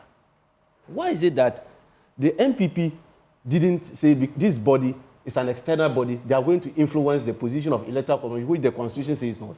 The MPP, when they met them, it was a public sitting, presented all their grievances. We did. The NDC, we were in power. We didn't object to it. We didn't stop them. The executive didn't stop it. The president allowed that, look, although it's an independent body, but to engender transparency, integrity of the register, allow the committee to do its work. The committee sat through and went into the register to find out whether actually there were 80,000 Togolese and whether names were expunged from the register, as alleged by Samia Wuku and their national chairman. Right. That was an audit. That was what we call an audit. Their verdict was very clear. We went into the elections, and we won. The MPP won the election. The NDC lost, and we accepted the results. So I'm saying that currently the magnitude of the issue is so compelling that you cannot fold your arm if you are a lover of our democracy. Because you cannot sit down, a body that we entrust our destiny into, because our destiny is in the hand of the Electoral Commission. They must count the vote to decide who should be our president. And that's what we are preventing. Okay. When Stalin was talking about it in 1924, those who count the vote decide everything. That is what these people are trying to do. And we say, no. The fact that you are going to count the vote doesn't mean that you should decide who should be our president. We, the voters, should be the one who should decide who should be our president. And by so doing, our name should be properly captured in the document known as the register, so that we can go there and decide that we all want His Excellency John Dramani Mahama to be our next president. Finito.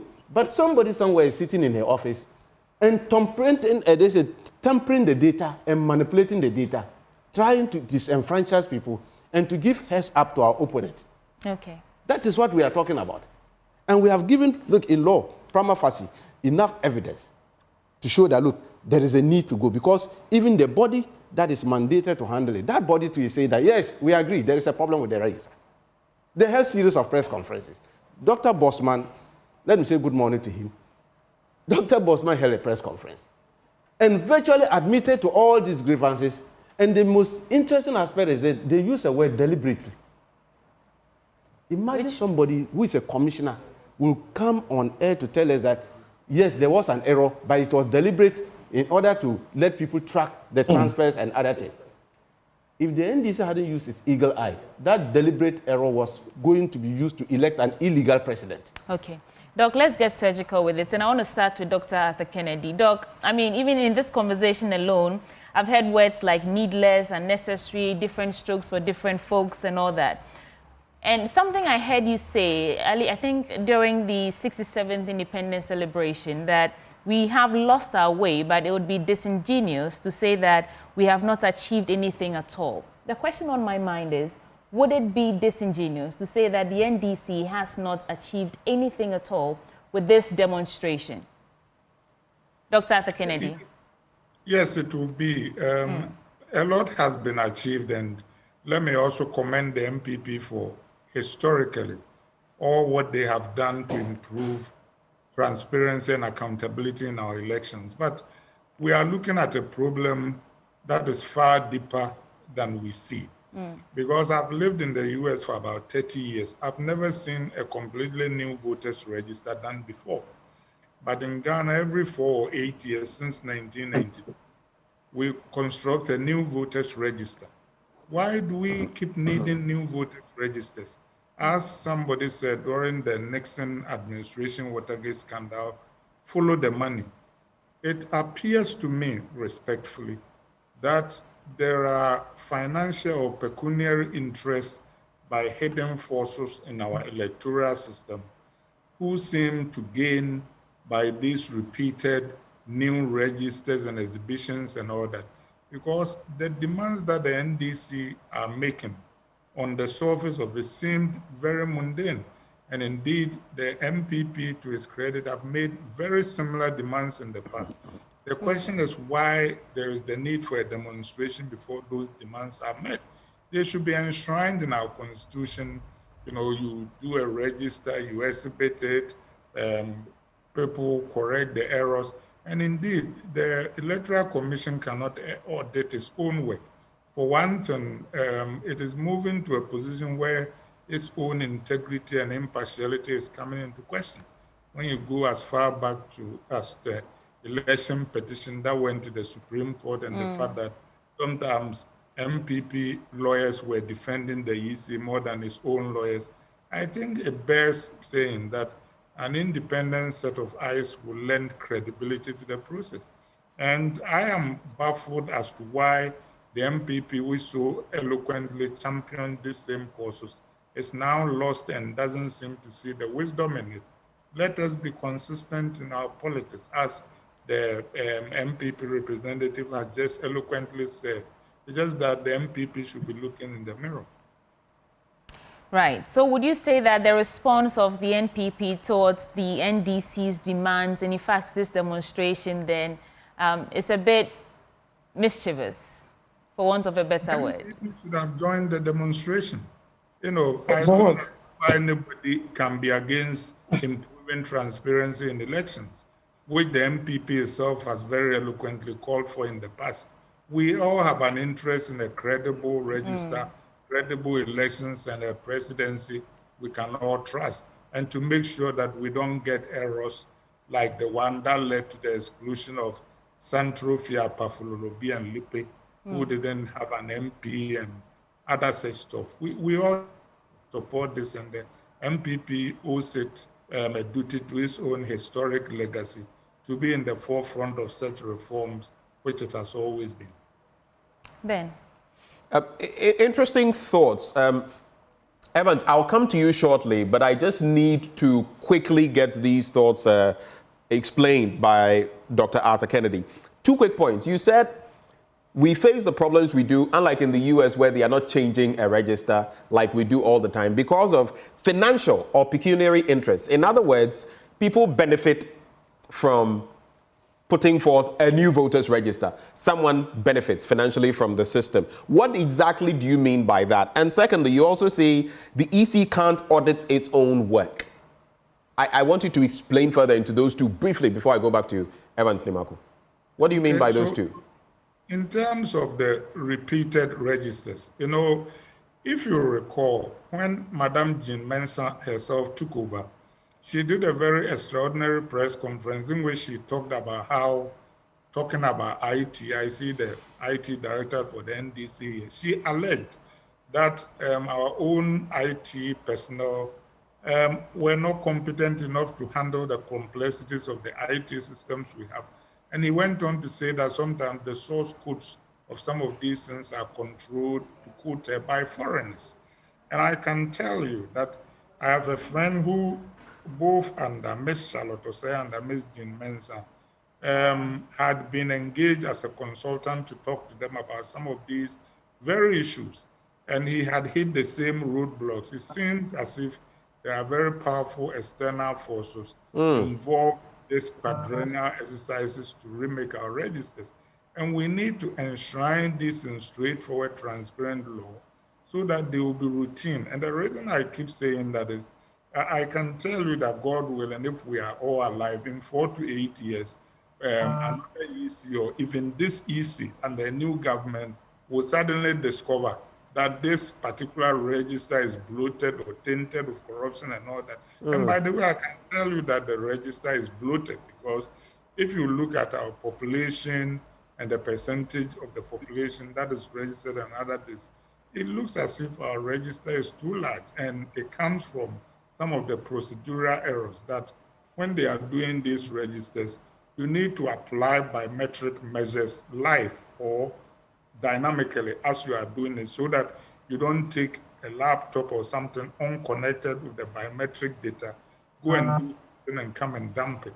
That is what we keep doing. And I'm just saying that it will seem as if there are people who benefit from this. That is why it keeps happening. And in fairness to the EC, I mean, it has an interest in protecting this work. It's like when you are a student and you go take an exam and you say, I want my script remarked.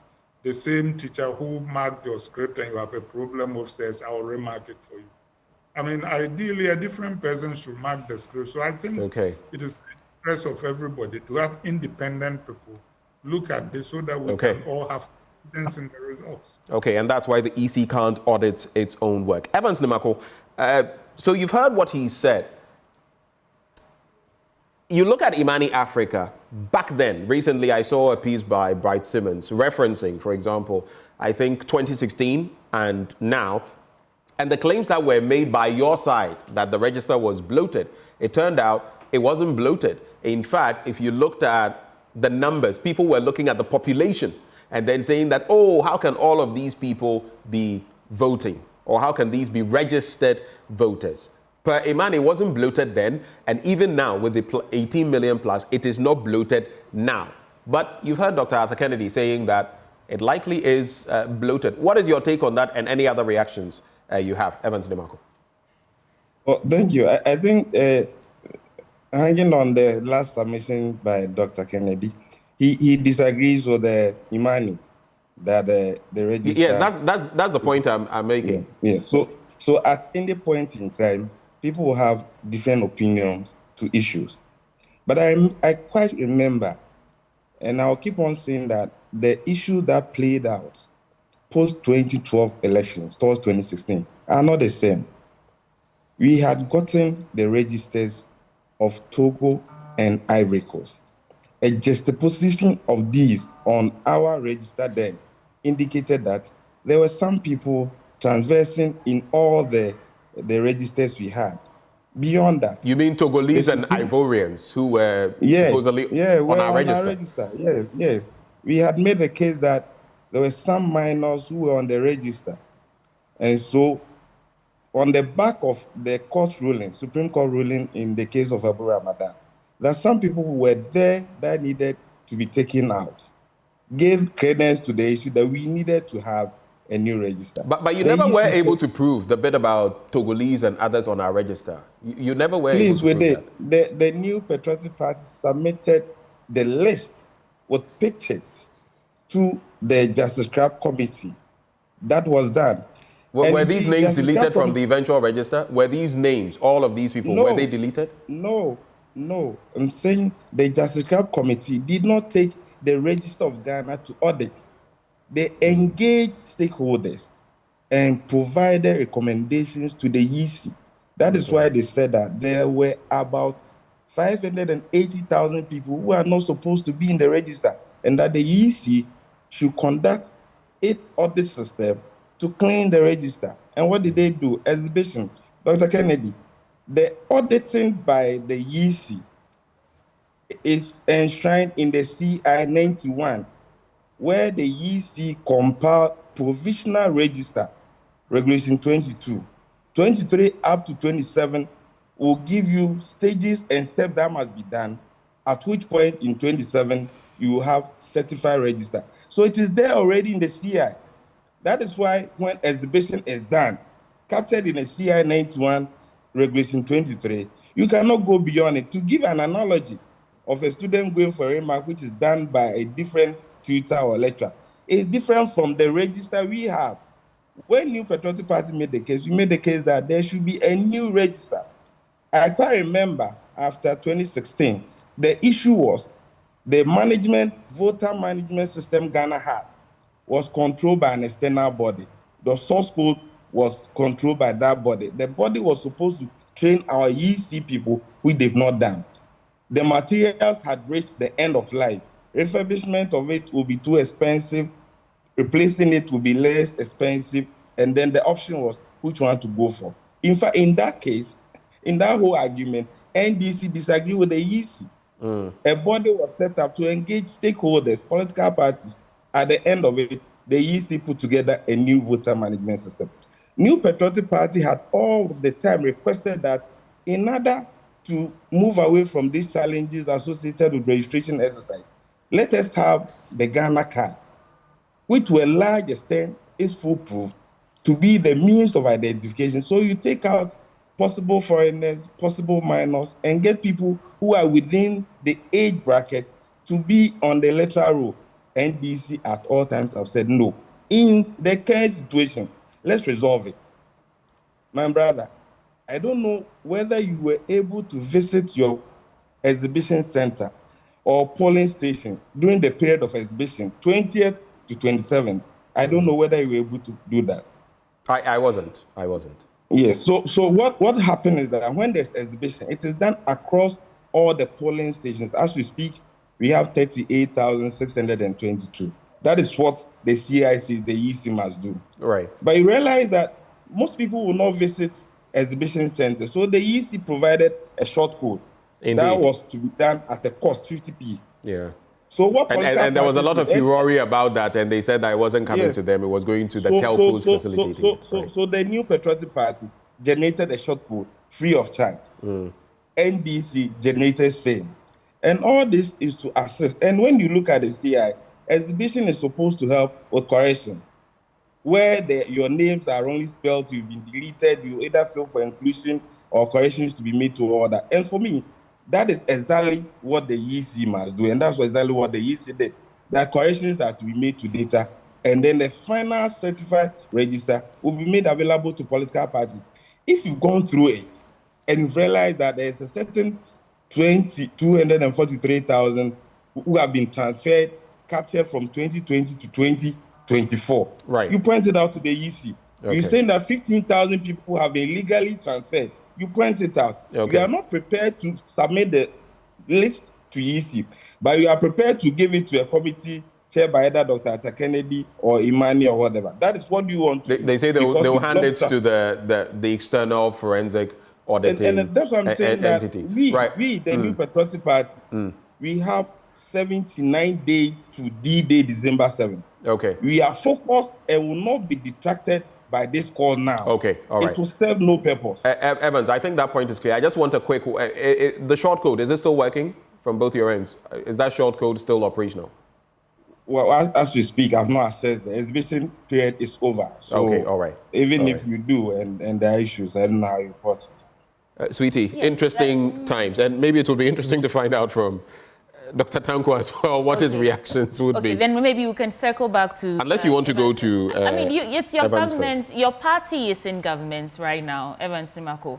And be that as it may, these concerns have been raised by opposition. NDC and some other parties and independent candidates are all backing this call for a forensic audit. Dr. Arthur Kennedy also just said that it should have some legislative backing so that we don't always have to review and use a new register. Are you concerned at all that the credibility of the Electoral Commission is in question? And if so, what are you doing to ensure that the NPP is not seen as the beneficiaries of these issues? We've had, the Attorney General, for example, jump to the defense of the Electoral Commission. Every time that members of this government speak, they speak as if the EC is doing everything right. Who was it that said that nation record? I think that's still the Attorney General that said that. Yes, at the Ghana Bar Association conference, I think. You're a nation record also if you're else? questioning what the EC is doing. Are you concerned at all that these issues undermine the credibility of the Electoral Commission, which has the mandate to deliver free, fair and credible elections going to the December 7 polls? Well, thank you. I think that it's important we situate the issue in its right context. When you are talking of the Electoral Management Body, you've said it, and others have their own opinions. For me and for New Patriotic Party, what we insist at all times is that the EC must do what is in the law. Beyond that, it doesn't matter who sit there as the EC. The New Patriotic Party won elections under Dr. Kojo Afai-Gyan. We won elections under Madame Charlotte Osei. So it doesn't matter who sits. Even if Dr. Tanko sits as the EC and we have the register, we will sell Dr. Baumia to the good people of Ghana. I'm saying that the 79 days we have, we are not going to use it to address reverse psychology issues. We are not going to do that. And so, yes, if the AG, you've heard NDC bastardizing the AG, that is not an issue for discussion. But when the AG makes his opinion, it becomes the issue that the AG is defending the EC.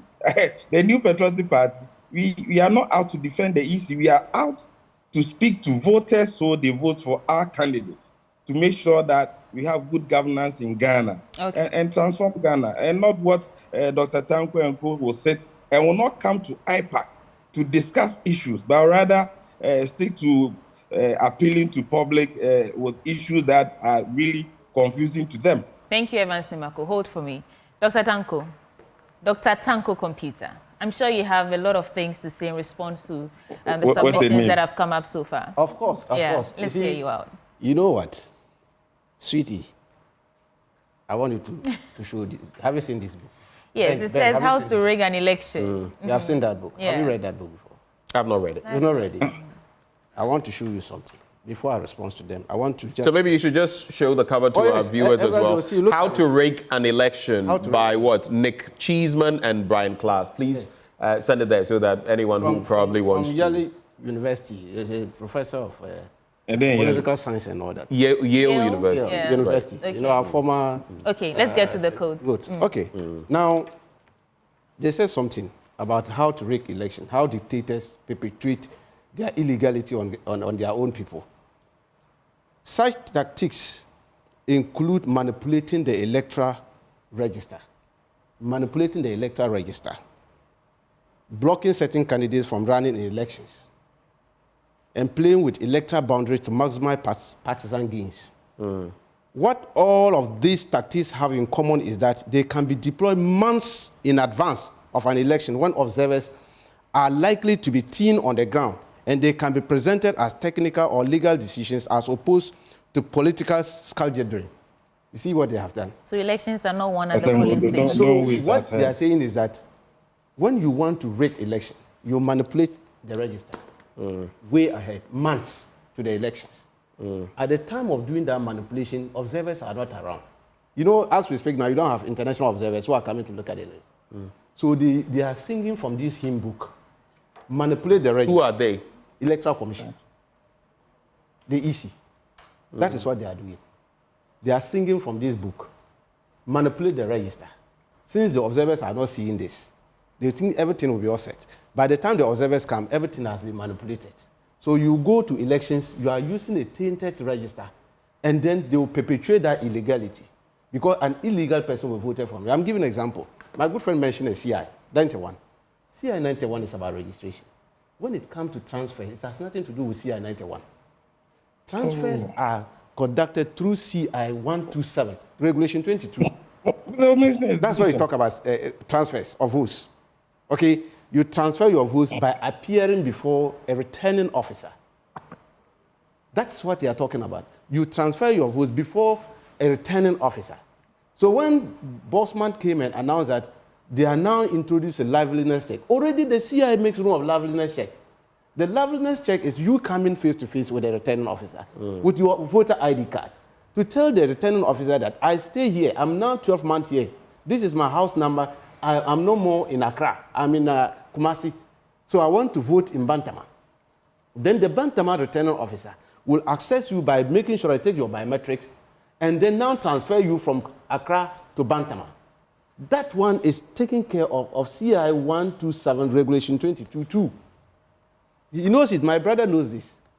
Now, what we have seen in this current administration is that, led by Madam Jean Mensah, for the first time, people have not appeared before returning officers. Somebody just sat at the Electoral Commission office and start transferring them by using their voter ID numbers. They are using their pictures and transferring them from their IT system. And you think that... And that's what you say is contrary to the law. Contrary to the law. And which accounted to the 15,000 we are talking of. So what happened is that these 15,000 people, although their names are in the register, but they don't know that they have removed them from Accra, throw them all the way to Bolga, some to Wa, some to... Like the Tamale episode. When they quickly came out, they said, oh, only 38 people from Tamale. We are reversing. It's not true. Tolong, we just discovered massive transfer of people like that. Have you produced this evidence? Have you submitted it to the EC? Yes, we met the Electoral Commission. We wrote to them. You see, NDC is a political party that want to... You submitted names and all of that to the EC? We went and met the Electoral Commission, did a presentation, showed them the software. We're very charitable. We used to compare the two registers and where we are able to get where they did these transfers without the path and indicated to them, you've transferred this person to this person. There is no path. You have not indicated the person in the absent voters list. How come you've done this? This person, you have removed them. This data, 243,000 of them, is an old data you have picked from the 2023 transfer window and added it to this. What is the purpose of that? We've indicated it to them. Their IT officer was there. He tried to explain one thing. You see, the girls were very charitable on the NDC. We caught him, hands down. So we realized that this EC is having a register different from the one they exhibited and different from the one they gave us. Okay. So it appeared they were having 3 registers. So we asked, if you are saying that you have corrected some of these things and you have the data, this is our external drive. Put it inside. The one you say you have corrected one. Give us. We'll go back and look at it. Since you are singing from a book that we don't know. Because this person, you've removed the name. The person is in Accra. Okay, so I think the thrust of your point is made. So, and they've still not given you that updated register, right? They have not given us that one. Okay. And we said, look, apart from that, it is not even the register. There is even more damaging issue at the EC with their IT system. What kind of IT system that you have that people in that department can just sit down at their comfort and start manipulating the data left and right? Okay, what protocols are they using? Doc, now the EC has responded or received your petition. I mean, I must say congratulations. It was a very well-executed demonstration nationwide. And they're saying that, or they're assuring you that your grievances have been heard, they're working towards it. I want to just circle in back on that violence confrontation in Kumasi. Do you believe the police response was an escalated tension, or were protesters trying to make a stronger statement? You see, Kumasi, we promised the police hierarchy in Accra that we're going to have a very peaceful demonstration just to drum down our issues. Simple and short. This is not our first time of doing demonstration. We have done it several times. Under this administration, we've held several demos. No issues. Because this one was a nationwide one, we spoke to our leadership across the regions, how they are going to go about it. And we warned. We are aware of partisan recruitment into the police service. And we had the intelligence that some of them are so overzealous that they have now forgotten that they are no more MPP people. They are now the state property, police, wearing police uniform. And then instead of them to delink that kind of partisan thing in them, some of them are still misbehaving. That led to the Kumasi episode. Look at so you are blaming I'm saying that the police officers for the skirmishes in Kumasi. Yes, it's the unprofessional. Were those demonstrators not trying to barge in? That was never the point. You were never supposed to barge into the Electoral Commission offices at any point. You wanted to submit a petition. Someone would come and take the petition, right? Was that not the case? Accra here, the head office, where Madam Jean Mensah is. Do you know where we went? Where Do you did know you how go? close we came to? It's not about how close it is. Someone came and received the petition. Did the person not? That's why I'm saying that we're just coming to give a petition to you. They had not even come closer to where the receivers and all that. Then some overzealous police officer confronted our regional chairman. Okay, so what and raised the hand on our regional chairman. What we heard, Doc, is that you were rerouted from the RCC, not to go into the RCC. Only the directors or the executive members should enter the building to present the petition. And the demonstrators broke that barricade. That's when the tension escalated. So the question is really, was it just an escalated tension situation, or were you trying to make a stronger statement in Kumasi?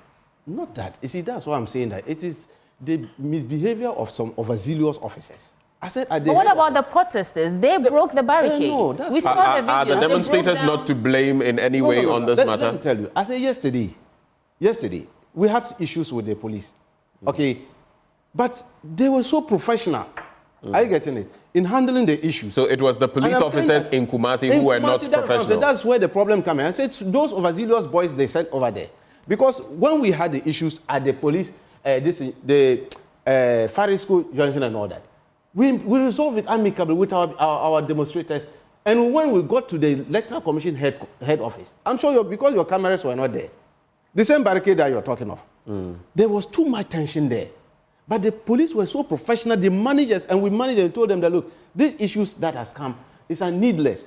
So we managed to protect. They even brought the water distance. The guys were just... The water cannon. Could your demonstrators, even if you are agitated, could the demonstrators have behaved better than doing this? Could they have done better than this? I am saying that who caused that? Those who caused it are the police officers. They should be held responsible for this. I am saying this because what I saw in Accra here, if we had that kind of professionalism exhibited over there, we wouldn't have this kind of thing. 3 of your members were arrested, they were detained, later let go of. Why do you think they were detained? No, should they do that? Why should they? That's why they had to let them go, because it was needless, completely needless. We were just trying to create unnecessary tension in the country. We told them that next time we have issues like that and they bring those partisan boys, they will have to contain us in Ghana, because we are not going to take it. All right. That's why we are saying, Dr. Computer. Let's have peace in this country. Dr. Computer. We are very peaceful people. Right. We had peaceful demonstration. In fact, their statement. Right. You see how your sister station, International, Al Jazeera, BBC reported it. Everything went on course peacefully. The numbers were... apart from that incident, that sole incident in Kumasi, which I feel could have been avoided. It's not any time that someone agitates you that you take the bait. That is. But I think your point has been made. We have somebody to go. was planning to mad our troops. Right. That's why they did those. We have to go. You know what arenas you can use to address those issues with the Ghana Police Service. But as we conclude the conversation, for me, my final points to you, and I'll start with Dr. Arthur Kennedy. What does this mean by way of precedents that it sets? Because then we seem to be on a slippery slope where maybe every 8 years we're going to demand some forensic audit. It happened in 2016, 2015, 2016, ahead of the 2016 elections. The MPP wanted it. Today they say it's not necessary. Today it's the NDC that wants it. The MPP says it's not necessary. Are we setting a bad precedent that could bite us in the future? And secondly, I would also like all of you gentlemen, to share your thoughts on this latest survey conducted by the Office of the President, which claims that Dr. Bawumia and former President Mahama are neck and neck. In fact, both of them getting about, is it 43.6 or 46.3% likely of the voting in there. For some political watchers, they say, how did we move from one-touch victory to now neck and neck? Two questions for you for your reflection. From my end, these are my final questions. I'll start with you, Dr. Arthur Kennedy. Yes, I think we are setting a dangerous precedent, and the best way to solve it is to enshrine the auditing process in our rules so that it will not demand any demonstration before it is done. I'm surprised that Dr. Nemako is sitting here because it seems like he and the NDC gentleman computer should be on the same side, and his chair should be occupied by an EC person explaining what is happening. Ronald Reagan said, trust but verify. I think that given all the things that have happened in Ghana's political history, leading to the removal of former EC chair and some of the others, people are right to be skeptical. I think that Ms. Jean Mensah is a good person, but her work must be demonstrated. We must trust but verify, and I think that whatever way you go about it, an independent audit would bolster confidence in our process. And I think we should end this quadrennial new register exercise. It is a waste of money. We should prune our register and adjust it with new voters and use the excess money to build schools so that we have less children going to schools under trees. As far as the polling is concerned, I actually don't believe it. I think that if it is a poll released by the government, which says that their candidate is neck and neck with the opposition candidate, as somebody who has watched elections for some time, it means it's an admission that the opposition candidate is ahead. Evans DeMarco, your reactions to thank those you two? very much.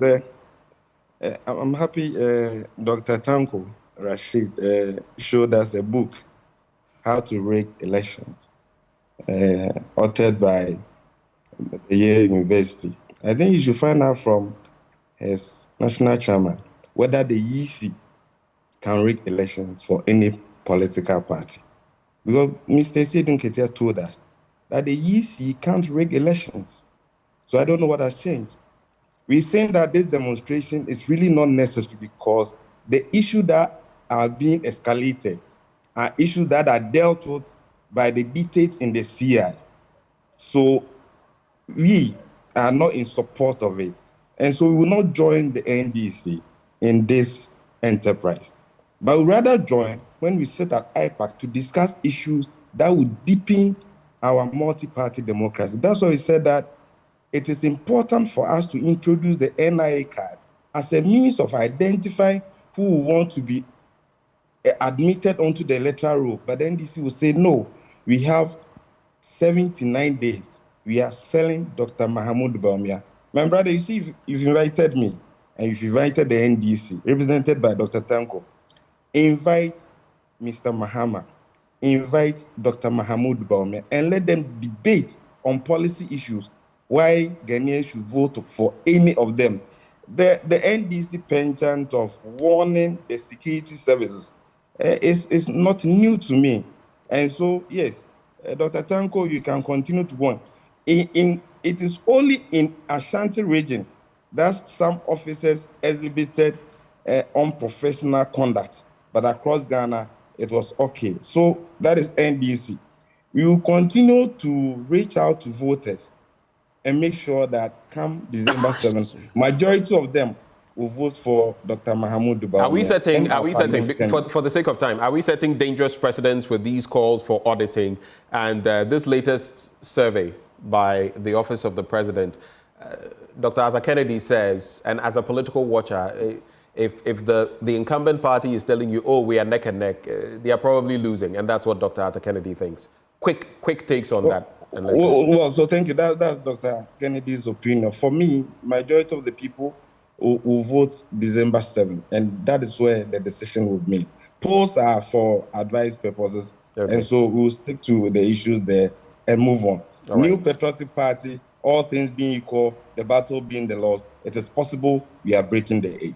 All right. It's good to hear the battle is still the Lord's too. I don't know whether it's the same one that Napo says is sleeping, but let's get to Dr. Tanko Computer. Well, very well. Final thoughts. Yeah, no plenty talk. Final thoughts. I actually don't want to glorify that research coming from the presidency. They virtually admitted that the MPPs getting out of office, they are losing the election. Nobody needs to glorify that kind of thing. You just sit down trying to. They know it. Ghanaians are fed up with them. In fact, one of on the other side of it, the benefit of the demonstration yesterday, we got access to the cathedral pool. Did you see that what happened there? Your cameramen were there. What happened? The security all left the place. And we got there. And we saw that big hole is now a swimming pool for people to go there and swim. $58 million swimming pool. You're talking of the National Cathedral. Yes. And we got access. It was a free access for us. They were using military men to chase away people from getting access. But yesterday, thank God, it was open free for people to see how they have desecrated our hard-earned money in this country, $58 million for that swimming pool over there. Right. That's what is happening. So we are saying that we are clear in our mind that whatever we are calling for, it is in the interest of our democracy. My brother, it is in the interest of democracy. We all want to continue enjoying the democracy. NDC will support every move that will make sure that we continue to enjoy democracy after December 7th. Will the former president show up for the IEA debate? It's scheduled for today. Will we be seeing Mr. Mahama on that platform? Sweetie, we said it one time and again that monkeys play by their sizes. Why should he go and sit and debate with a mate? So that's a no. And a driver cannot debate each other. All right. The driver debate with a driver, and a mate can also debate with a mate. Okay. But this, you cannot just bring, somebody say he's a mate, another person is a driver, he has a license. And so I don't see how you can bring the two of them to do no. That for that one there, we are not part and parcel of. Thank you so much. Already Ghanaians know who is going to be the next president. They are ready for, yesterday we exhibited it, and everybody saw it. All right, so it's a no-show for the NDC on that debate. Ben. All right, so we wrap the conversation. Thank you very much. Evans Nimako, Director of Research and Elections with the MPP. Thank you so much, sir, for joining the conversation. Dr. Arthur Kennedy, political analyst and physician. Thank you, sir, for joining the conversation. Dr. Tanko Computer, of course, he is with the IT team of the NDC on this as well. Thank you so much for joining the conversation. Well, up next, we'll be actually contemplating the CIMG Marketing Woman of the Year. We'll bring you details of that, one of our very own netting that accolade, netting that gong. But before we go there, the Energy Commission and the Ministry of Energy, in collaboration with the Ghana Education Service and the Ghana TVET Service, present the 5th edition of the Energy Commission Senior High School's Renewable Energy Challenge. This challenge aims at developing the research skills of senior high school students and promoting technological innovation in renewable energy. Now, competing fiercely in this thrilling competition are the following schools: Obuasi SHTS, St. James Seminary SHS, Ola Girls SHS, Ahantaman Girls SHS, Kpando SHS, and Dabokpa Technical Institute. Join us for the grand finale on Tuesday, the 8th of October 2024 at the Accra International Conference Center. You can catch the live broadcast on Joy News at 9 a.m. And this event is proudly supported by GIZ, Ashesi University, the French Development Agency, and the VRA. Stay with us. We'll be back after the break.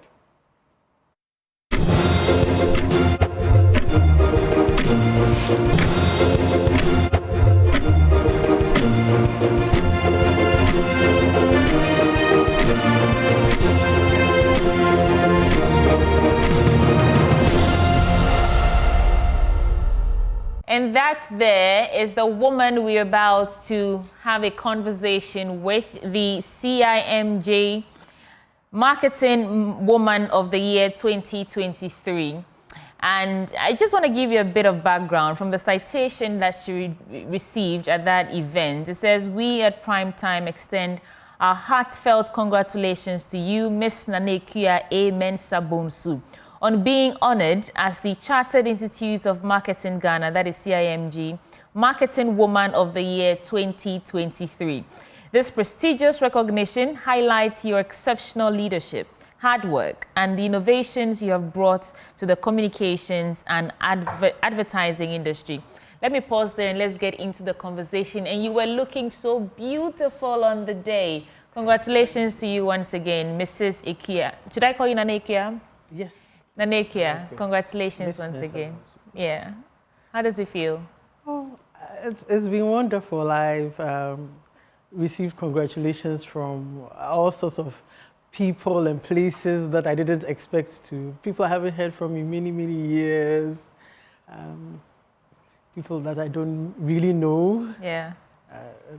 So you're getting a lot of eyeballs. I guess I could say that. So you just surprised me with some information that I think we should put out there. Right. We are, inching close to the 30th edition of the National Science and Math Quiz. And you should know that Prime Time Limited are the organizers of the National Science and Math Quiz.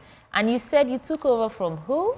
I took over from my dad. Yeah. So he started the National Science and Maths Quiz. That's wonderful. And ran it until, for about 20 years. And I took over in 2013. What continues to fuel your passion for this National Science and Math Quiz? I tell my team members that it's one of the very few jobs that you can see directly the impact that you have on your audience or on your primary targets. And that is very rewarding in many ways, because when you're doing well, they tell you on social media, and when you're not doing well, you receive the bullets there as well. But it's very heartwarming to see that you can also touch people's lives. And we've been doing that regularly, people getting scholarships through us, people getting opportunities that they wouldn't have had otherwise if it hadn't been for the quiz. And you're able to get a lot, if not all, the media houses on board. What's the secret? How are you able to do that? I mean, so it's no surprise that you're Marketing Woman of the Year, but what's the secret? Share with us. Well, the program itself is a good program. It's a really good product. And I think that what's helped us, or one of the main things that have helped us over the years to keep the program going from year to year is the quality of the program, what goes into it. And I guess that everybody who comes into contact with it realizes that it's a really great thing that they should support. And so that is one of the things. But we also do work on the marketing of the program and trying to disseminate to as many people as possible. Right. Trying to see how well we can use it as a marketing tool. Right. You mentioned that you can see the success stories. I mean, for 30 years now, what would be the highlights of it for you in terms of impact on this National Science and Math Quiz? And I know that STEM education is now a global, it's global now. You cannot thrive without technology and all that. What is the highlights for you after nearly 30 years of producing this National Science and Math Quiz? It's very rewarding for us, and for me especially, to hear that when you go to the schools, there seems to be, so there's a culture of studying science in the secondary schools. And they have clubs now for this. Yes, they have clubs for this. And you hear people say that I'm choosing the school because I want to be on the NSMQ, and people going in directly because this is what they want to do with their lives. I think that it's wonderful, because from it not being there at all to it now being a culture in most of the schools. And the schools that do well, they have different kinds of programs and routines that have become a part of the school's culture and a part of the school's, should I say, curriculum? Okay. Part of their development. And so I think that is, for me, a highlight. One of the other things is also to see on social media when people have memes and they say... The Egyptians you see today, you shall see them no more. I think that's my favorite one. So you see that it's become part of the culture, and people say things like, oh, this one is the problem of the day. It means that it's a big issue for them to deal with. And you know the problem of the day is an integral part of the NSMQ. That's beautiful. To hear the music, the signature tune, and everybody knows that it's NSMQ. It's a marketer's dream. Yeah, and it's a household name now. Yes. NSMQ is just something we all look forward to, and it's starting next month, so be on the lookout for that. Now, Prime Time Limited, where you are the managing director, now commands an impressive 80% market share in educational consultancy. What key strategies helped you achieve this remarkable growth, and how do you plan to build on this success? Well, it's all down to passion, determination, and hard work. All of it is down to it. It hasn't been smooth sailing throughout, and there have been times when we haven't had sponsorship for the quiz or for the other educational programs that we do. So Prime Time is actually an advertising and public relations company that has an interest in education. So we do other things apart from educational programs. But when you come to the educational side, the quiz is not the only thing that we've done. We've done so many different things. We used to have kiddie quiz. It hasn't been on air for some years now, but we used to do kiddie quiz. Should we look forward to it coming back? We are working on it. Okay. We've had a choral contest that was sponsored by Maltina then, so you can see how long ago that was. A constitution quiz. We've had a university challenge, which was sponsored by Sunlight then. I mean, so many different, Let's Speak English, which was a teaching program. We've been working with CENDLOS, that's the Center for Distance Learning and Open Schooling. Used to be PSI, the Presidential Special Initiative on Education. And we've been working with them since, I think, 2002, producing some of the So consistency, experience, and excellence and diligence in your work. I like that. So what then went into winning the CIMG Marketing Woman of the Year 2023, would you say? Well, I would say just putting together all the things that we have done and showing the quality of work that we do. Even for, we put together our brochures and all the materials that come out, or at least a sample of the materials that come out from year to year. And I think that we won the judges over that. Congratulations we've been doing once a good again. job. Yes. And I know that, you know, such a feat it doesn't come without some challenges. So right before we go, what are some of the challenges that you faced and how did you navigate them to stay afloat? Well, the first I would say is funding, and funding is always an issue. Every year, funding is an issue. Every year, without exception, funding is an issue. Yeah. And then but somehow you always make it afloat. You don't think. Somehow we manage to make things work. And then we also have sometimes the circumstances. We had to deal with COVID, and COVID itself was a big issue, forcing us to change how we do things so that we could have the program come off, but in a safe environment, and that required a lot of adjustment, some of which have not changed. The school year has still not changed, and we have to deal with some of those challenges there. I mean, every year has its own challenges. Sometimes you have issues with the schools, sometimes you have issues with finding your logistics, you know, because logistics, it's a huge production. When we do the regionals, we have almost 500 schools participating at the regional level, and then at the national level, we have a minimum of 135 schools. This year we have 157 schools participating, yes. Okay. Across Ghana's 16 regions? Yes. And one of the challenges that I would also like to talk about is sometimes is keeping things fresh, keeping it interesting for the students, for the teachers, for the fans. You don't want to get viewer fatigue. Yes, so we try to. How do you do it? We think of ways of making it more interesting. We put in little innovations here and there. Last year we elevated the regional champions who were not seeded schools to, should I say, seeded levels, so that they would skip the prelims. Okay. We also gave room for 2 years ago for schools that lose with 40 points or more, so a minimum of 40 points at the regionals to join the national, and that has put in a little more fire, because you know that in some places, even in the same, sometimes in the same region, some contests are very, very hot. It just depends on who's contesting. Yeah.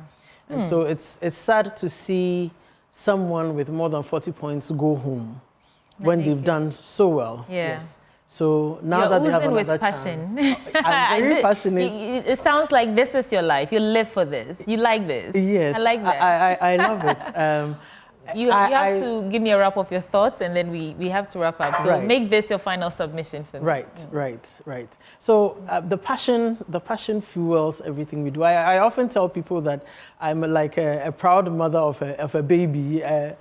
If you give me the chance, we'll spend all day telling you about my baby and how good my baby is. But yes, the NSMQ will be coming off. So the 2024 edition will be coming off. 1st of October? 1st October is the launch. The finals will be on 30th October. We'll be in Cape Coast this time. Okay. So we are exploring the regions and seeing, what to keep it fresh. What is available. Sometimes those are logistic challenges too that you have to deal with. But we are praying that everything works out well, and we are wishing the schools the very best in the competition. And I'm wishing you the very best. No, yes, we also have the STEM Festival, which is a complement to the quiz. So the STEM Festival is made up of the mentorship sessions, and then which is a career guidance kind of program.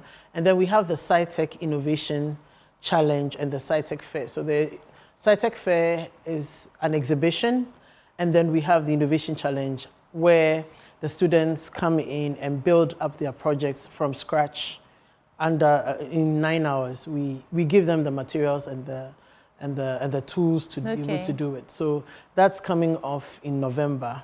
Okay. So right after NSMQ, we have the STEM Fest coming up.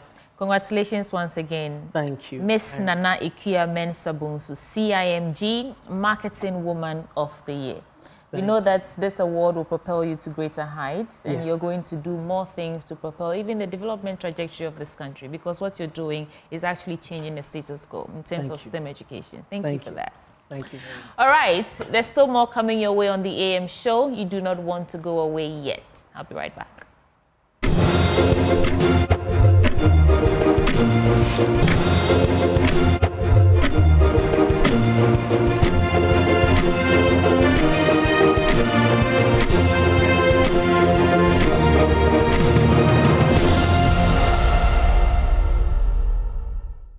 Welcome back on the AM show, and game, set, match. It's time to talk about the Global Conference on Human Resources in Africa, and it is set to take place between October the 24th and October the 25th in Ghana on the theme, are you ready?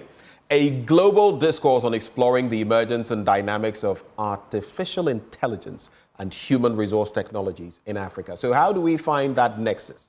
Artificial intelligence and human resource management. This conference seeks to draw leading global business leaders, policymakers, technologists, educators, and human resource practitioners to engage in cutting-edge insights and robust discussions on the future of HR in Africa. Well, those joining the conversation today as we gain more insight into this, Rita Kusi, she is Senior HR Consulting Lead. There's also, and of course, she is with Kusi Consulting. There's also Dr. Francis Eduku, CEO, CIHRM, and there's Jeffrey Boaham, Global L&D Consultant, Team Pact Solutions. But let me acknowledge those who are joining us virtually, just to be sure they can hear me and I can hear them. Gentlemen online, a very good morning to you. Jeffrey and Dr. Eduku, a very good morning to you, please. Good morning. Good morning, sorry. Right, it's a pleasure having you. I particularly love your background with the plants and everything. That's pretty nice. But let me start in the studio. Tell us a bit about this whole bit coming up. How long has this been in existence? Sure. So great question, and thank you for having us here today. So the Global Conference on Human Resources, this is actually the inaugural edition. Okay. But prior to that, in 2019, we initiated the Human Resource Professionals Branch, okay, which was our way of bringing senior level HR executives to the same space with junior and mid-level HR executives so they can share knowledge and network. So this is the first global event, but we've had quite a few national events that have been very successful in Ghana. So let's talk about why Africa, why now? What's going on that makes this a crucial point to have an event like this? I'm sure my colleagues will love to add to this, you know, especially Jeff. He gets really passionate. He's very passionate. When we talk so right about after Africa, you, I'll segue to him. I am sure he will chime in on it. So the Global Conference on Human Resources, why has that come about? Africa has a growing population of 1.4 billion people. 70% out of that number are actually under the age of 30. What does that mean? So I'm speaking with you here today. You are part of Africa's workforce. Everyone here that I've met today is part of Africa's workforce. You're skilled, you're talented.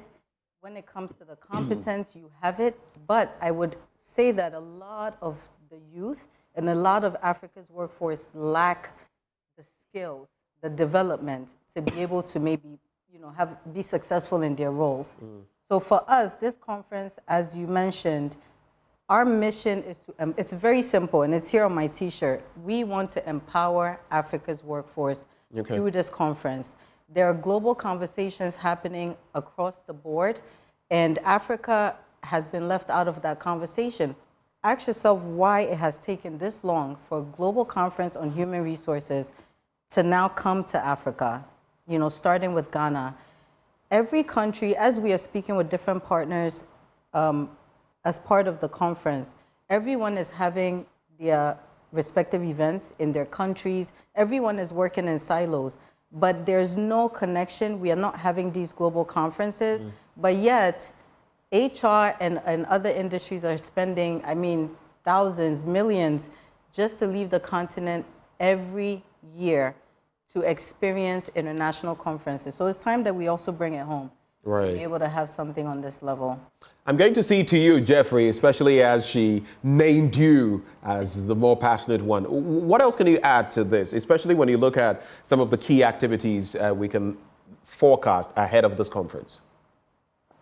Well, thank you very much for having me. What I'm going to say is, you know, I live outside the country, and I tend to go back and forth, you know, in and out of Ghana. And one thing that I realize is that this whole AI thing is picking up so quickly elsewhere in the Western world. But in Africa, when you look at the statistics, we're doing well, but we're still lagging behind. And Rita shared a very important statistic, which is Africa has a very young population. Now we know data centers, everything is getting built in Africa, but are we ready in the workforce? Okay, the folks in Africa, I mean, take a look at really what happens. People come from Ghana to other parts of the world, and next thing you know, they're doctors, they are AI specialists, they are this, they are that. Why don't those of us here in this part of the world, why don't we put in an effort to kind of bring, I would say, the solution to Africa, rather than have people sit back home and expect to get through universities and things. These days, there are so many programs that you can get online freely. In addition to that, you find out that the average African, even on the street, has this interest and desire to kind of improve themselves. What this conference is going to do is going to bring together, I would say, HR leaders, folks in technology, folks who are privileged to already be in that space in Africa, to start to create that awareness, to start to bring everyone in.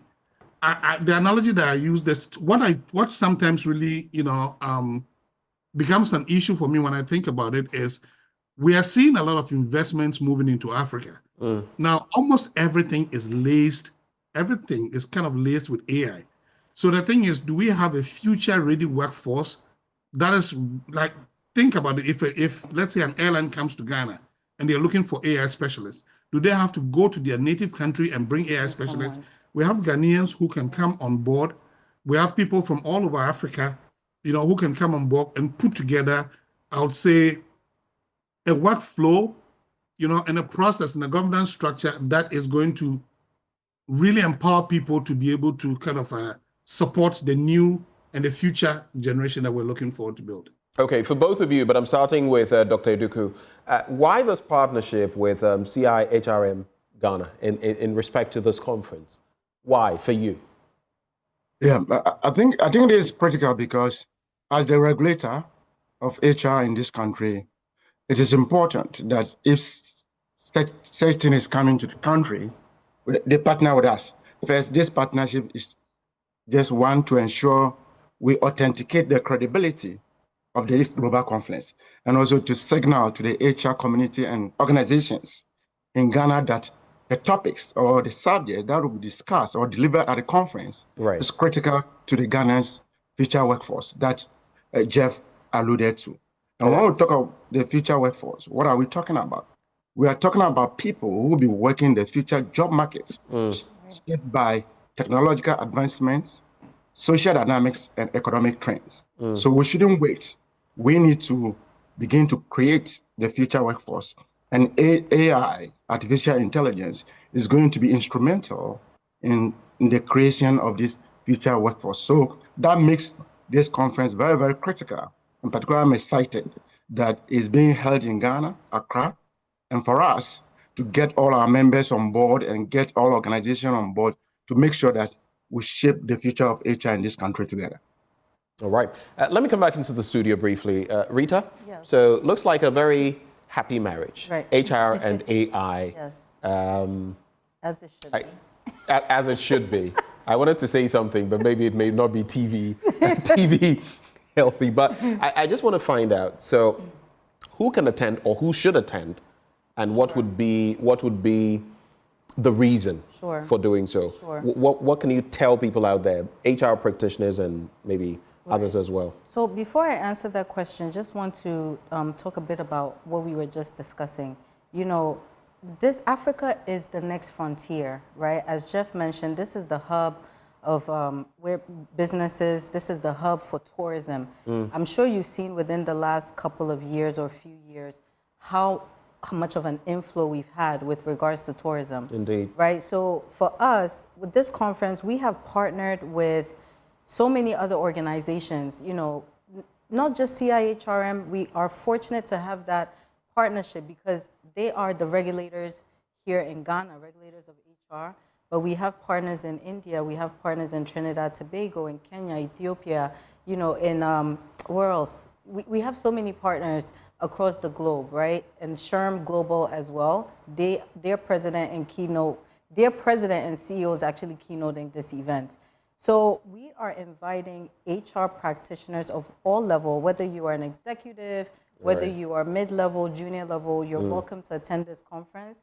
We've created an experience that I think, regardless of the level of your HR, regardless of whether you're a business executive, tech enthusiast, you can attend and really gain. Okay, so it's not restricted to HR practitioners. It's not restricted to HR practitioners. We also have activities for business executives as well. But I think generally, if you're a technology enthusiast, if you work in fintech, if you work in IT, you are more than welcome to attend this conference. For you, Jeff, what would you say are the benefits to organizations and individuals if they attend, from where you sit? Why do you think it's crucial for individuals as well as organizations to take advantage of this conference? Thank you very much. I'm going to start with organizations. When I talk about organizations, typically I'm looking at both public and private sector organizations. Right. I think it's very important for that partnership, that marriage to also happen as we are, trying to elevate AI and HR, that AI and HR conversation. Why do I say that? I don't know how strong, I'll say, the regulatory framework, the operational framework, and everything has been laid, for how strong the environment is for AI to actually penetrate Africa. It's already penetrated. I mean, when you look at the statistics, we are looking at maybe 55%, 65% adoption rate versus other parts of the world where you have almost 90% adoption rate. So there's a gap that we have to fill. And I think public sector, private sector organizations need to come together to create that framework. Now, for the individual, why I think individuals really have to get into it is, you look at the World Economic, Forum report. There's going to be a time pretty soon in the next few years where probably even if you sit on a job right now, that job might be transforming and becoming laced with, AI and things like that. So even to retain our current jobs, we need AI literacy. We need at least to be able to partner with the folks, the data scientists that are going to be connecting things for us. So there are so many benefits to attending this conference, because we are bringing together all these global minds. We're bringing together, the president of the Society for Human Resource Management, you have top AI, executives, you have organizations coming.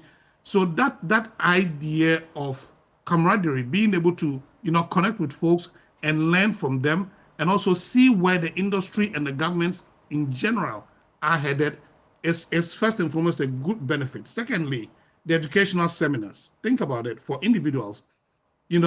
People fly to the United States to attend sham conferences just to be able to get, recertification credits to hold on to their certificates. Now this is coming to Ghana. When you attend this conference, this is coming to Ghana. So clearly they can just come to this conference and get that benefit. The other thing is, for folks outside of Ghana, especially African Americans who may be wanting to come to the conference, they get a chance to get a cultural feel of the country and things like that. There are so many benefits. And when you go on the website, almost all of these have been enumerated, and it's important for folks to go to the website and really get to see what's happening. Dr. Eduku, I covered it pretty well. Right. Dr. Eduku, how else do you feel Africa can benefit from such a conference and these partnerships? Yeah, to begin with, let me give you this data, the statistics. Right. Research has just shown that in 2025, AI software global revenue will be over $20 million. Think of it. It tells you how significant AI is going to be going forward. Right. And for me, we shouldn't see this AI as much of trepidation that is coming to take away our jobs. I think that is the very one of the things that the fears that people have when we talk of AI. AI is rather coming to make us efficient. It's coming to make sure we deliver timely products, we deliver timely services, and to make sure that we grow our businesses. So for HR, already the profession already has had its own traditional baggage, right, in terms of not performing. Right. So this is an opportunity to leverage the dynamic interconnection between AI and HR to make sure we drive business effectiveness. It's going to free us of the administrative jobs, right, so that we can focus more attention on strategic issues, which is critical to the business. So for me, it's very imperative that we all attend this conference, wherever you are, to make sure it becomes successful, so that going forward, we position ourselves as the hub of people development in this country. All right. Rita, we have just about 2 minutes to wind up, but before I talk about which organizations, what they can do in terms of sponsorship and exhibition, you've developed a lot of these global partnerships, right? Strategic partnerships. How are these partnerships relevant to the development of Africa's workforce? Let's quickly touch on that. That's a great question. There are so many, right now, whether you're in Asia, whether you're in Africa, whether you're in Europe, no one has AI figured out. We are all trying to understand it. Yeah, it's touchy-feely. Everyone is catching up. It's changing rapidly, exactly. Right. So everyone that we spoke to, Dr. Najat El-Mahadi, who is the HR forum chair in Qatar, she said the same thing. We are still trying to navigate it. No one has it figured out. So I think bringing these global minds, Irene Asari, she is the HR director for the BBC. You have David Sagawa. He is the group HR for the Equity Bank Group in Kenya. And so many other HR professionals that we're bringing and business executives to Ghana. They are also bringing that perspective. They are going to come and share with us what's happening outside. So it's going to be a global perspective. Exactly. Right. Not necessarily imparting, their like what's happening there on Africa, because Africa is kind of we're in our own league, right? But just coming in and adding to that conversation, I think is a good place to start. All right. It's a good place to begin. How can organizations come on board? How can they sponsor? What are the exhibition opportunities? Excellent. Great question. So on the website, gchrafrica.com. Can you repeat that? Yes, gchrafrica.com. Okay. You can go on there. We have a sponsorship tab. We have an exhibition tab.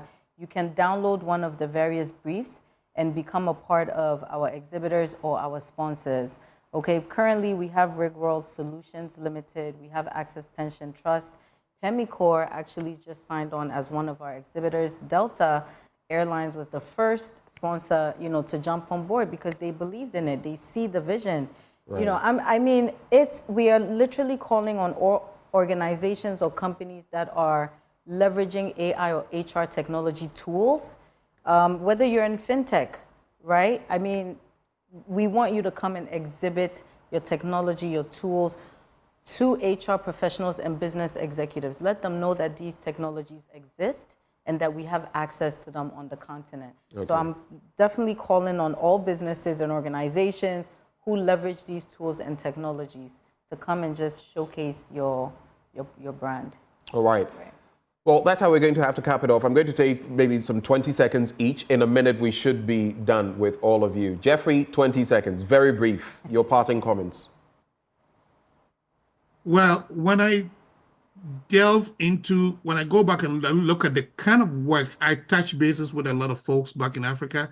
The folks who actually have worked in putting together this conference, first and foremost, they've put in so much work, and I think it's important that this message gets brought out, so that folks get to understand the importance that people are attaching to it, and folks really want to jump on board and come to understand that everybody wants to, really make sure that we become a part of the solution. All right, thank you. We should all be a part of the solution. Dr. Eduku, 20 seconds, let's go. Yeah, for me, this conference is going to set the stage for the conversation on the Ghana's workforce of the future. Because we've been talking about the workforce of the future, we've not had a platform. So this is the platform that is going to set that conversation into emotion. So I'm excited. GCHRA 24. Final words, 20 seconds yes, for you as well. So GCHRA is more than just a conference. It's an experience that we want to create. So for day one, for day two, we have engaging panel discussions. We have HR huddle conversations happening. We have the regional HR association panels happening. Then day two is the AI and HR technology exhibition, business executives and women in HR technology roundtable, right? So, and of course, Jeff mentioned the tours that are happening on the Saturday and Sunday. So this is more than just a conference. It's an experience that we want you to come and just be able to take it away, at least until the next GCHRA. And you can attend in person, and there are also virtual opportunities if you're not able to make it there. So yeah, I strongly urge everyone to visit the website or call us at 055-408-1727 for more information. Could you repeat the number? 055-408-1727. Thank you, ladies, gentlemen, for joining the conversation. It's all about the Global Conference on Human Resources in Africa. And of course, those who joined the conversation, Rita Kusi, Senior HR Consulting Lead. We also had Dr. Francis Eduku, CEO, Chartered Institute of Human Resource Management, Ghana, and Jeffrey Boaham, Global L&D Consultant, Team Pact Solutions. Well, up next, we'll be getting into our climate focus conversation, and we'll get there right after the break. Do stay. We'll be back.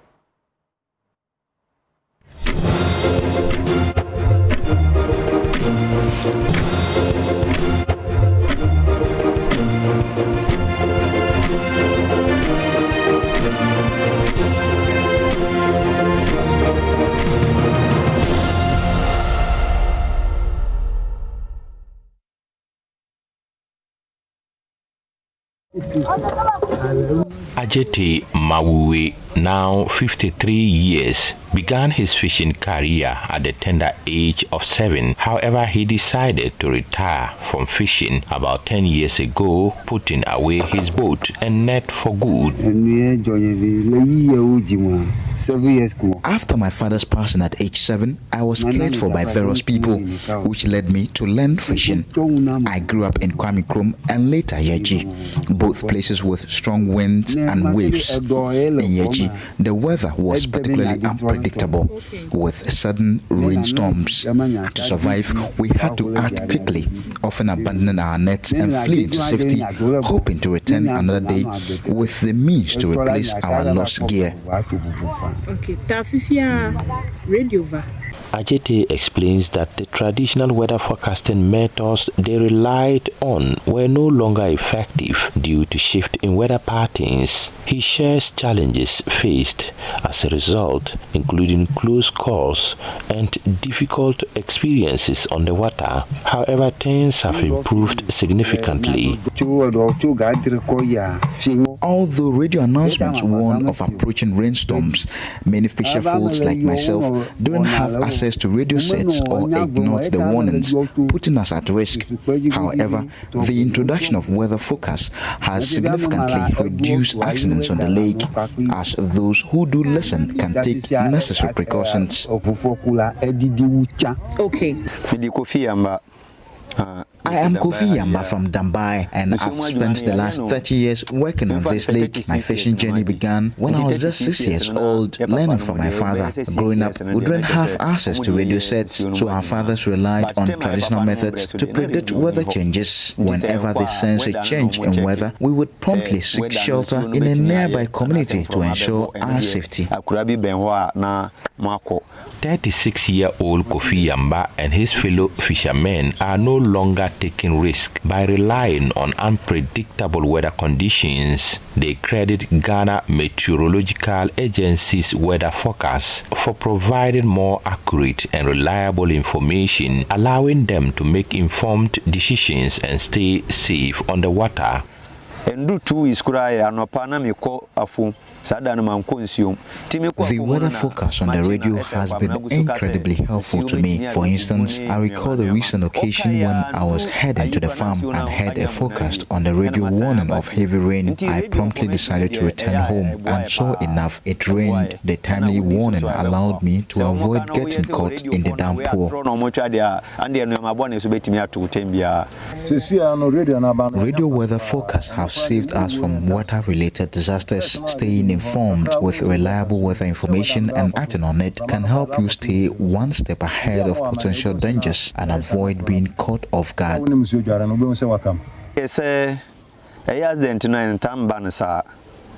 Ebia nsuo bi betimi amuna mfroma nkwa na ebe nsuo na yede ento nti se wote information no na wodi so a mengi say accident beto se one day accident betimi aba. In May 2023, a tragic incident occurred at Fana Wiaboma, an island community in the Gas South municipality of the Greater Accra region, when a canoe carrying school children returning from school capsized, resulting in the deaths of at least 9 children. The canoe was being paddled by a 12-year-old student who claimed he could navigate the river safely. In a separate incident in September 2023, 2 fishing canoes capsized while attempting to enter the Volta River, leaving crew members missing. It is less than 2 years since the last canoe accident in Dambai, but residents still remember the devastating loss of a woman's life, although her child was rescued. Kofi shares his account of this heartbreaking event. Andrew 2 years Quran accident to be crasiwa. Eno kra yoba na akwada kitua bi It's been less than 2 years since the devastating canoe accident happened here, resulting in the tragic death of a woman while her 12-year-old child was fortunate enough to be rescued. I'm unsure if they were unaware of the weather forecast or not, but it's a sobering reminder of the importance of staying informed about weather conditions.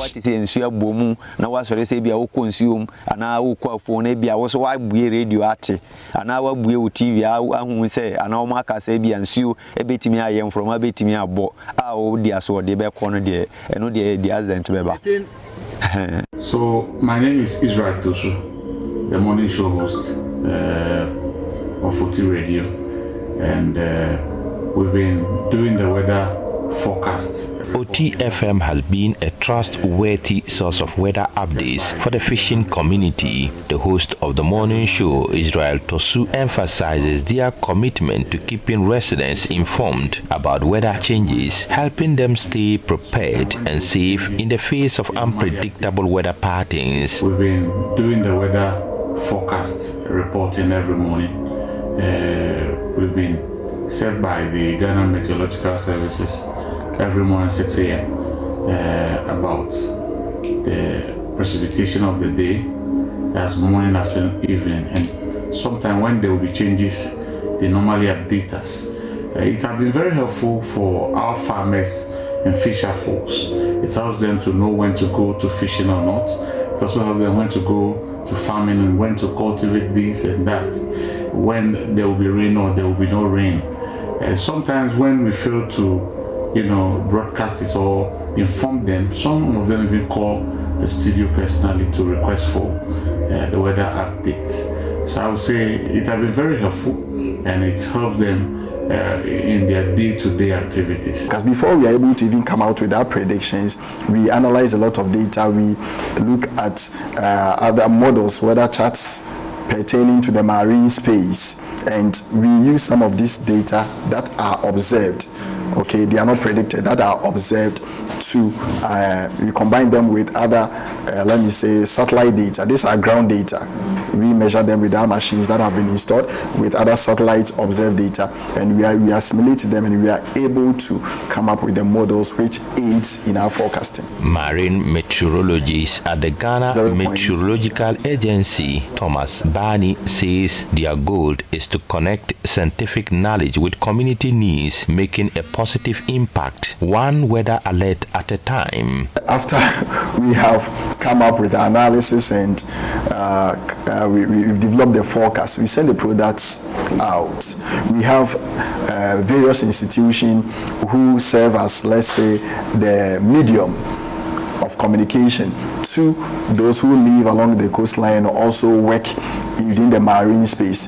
For instance, when we issue the daily forecast, we issue them and we send them to the national body of the Canoe Owners and Fishing GS Association of Ghana. We have the national body, we disseminate the information to them, they take up the information, they also share it on their platforms. Ghana Maritime Authority receives our daily advisory. Ports and Harbors receives. Some of the media houses, or let me say the media outlets along the coast also receive our information. And every individual who works within the marine space can even use the USSD code *920*88#. You follow the prompts and you'll be able to have the information that day.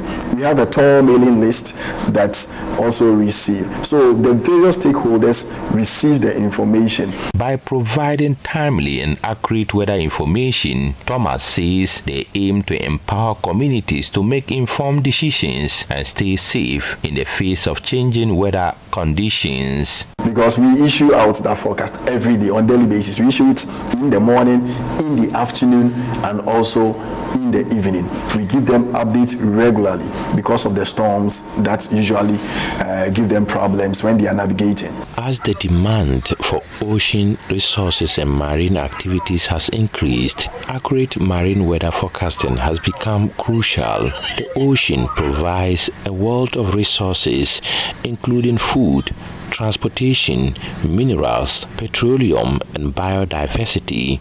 To harness these resources safely and responsibly, it is essential to have reliable information on ocean conditions and weather patterns at sea, preventing losses and ensuring the protection of lives and assets. Thomas says knowledge of wind patterns, sea currents, and other weather-related factors help sailors determine the most efficient and safest routes for their journeys.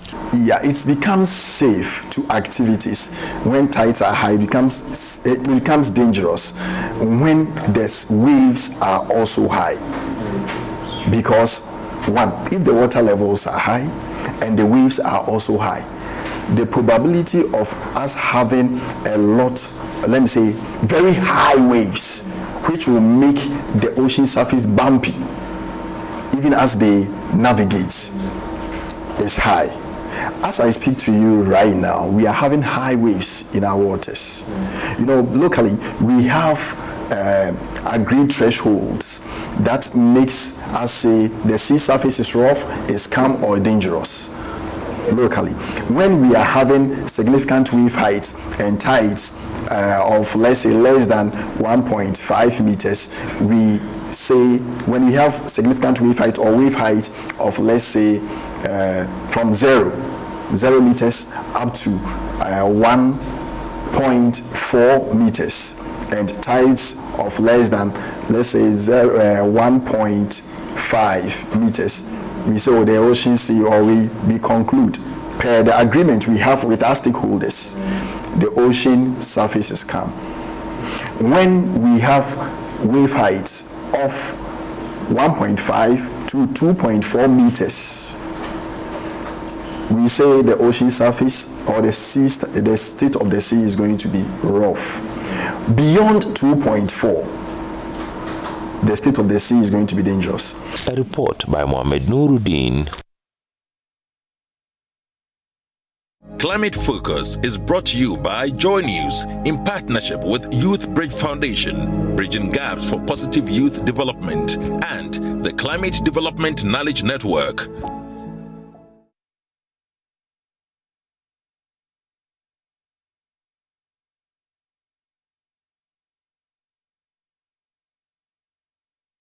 And that's the latest episode of our Climate Focus series. And in that story, fishermen in Dambai are now navigating the Oti River safely thanks to weather updates from the Ghana Meteorological Agency. And with 3-day forecast and radio warnings, they can plan trips better and avoid boat accidents that once plagued the area. Mahmoud Mohammed Nuruddin brought us that today.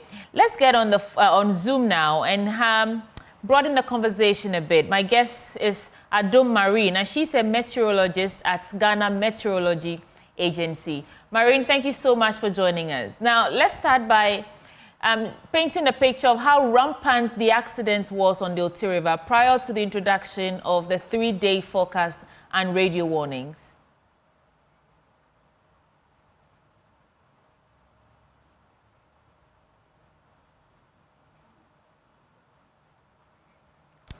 Mr. Adom Marine, if you can hear me, and Mr. Adom is a meteorologist with Ghana Meteorology Agency to help us put this story in perspective. And I was asking him how rampant was the accident on the Oti River prior to the introduction of that 3-day forecast and radio warning that is saving the fishermen in Dambai. Are you with me, Mr. Marine?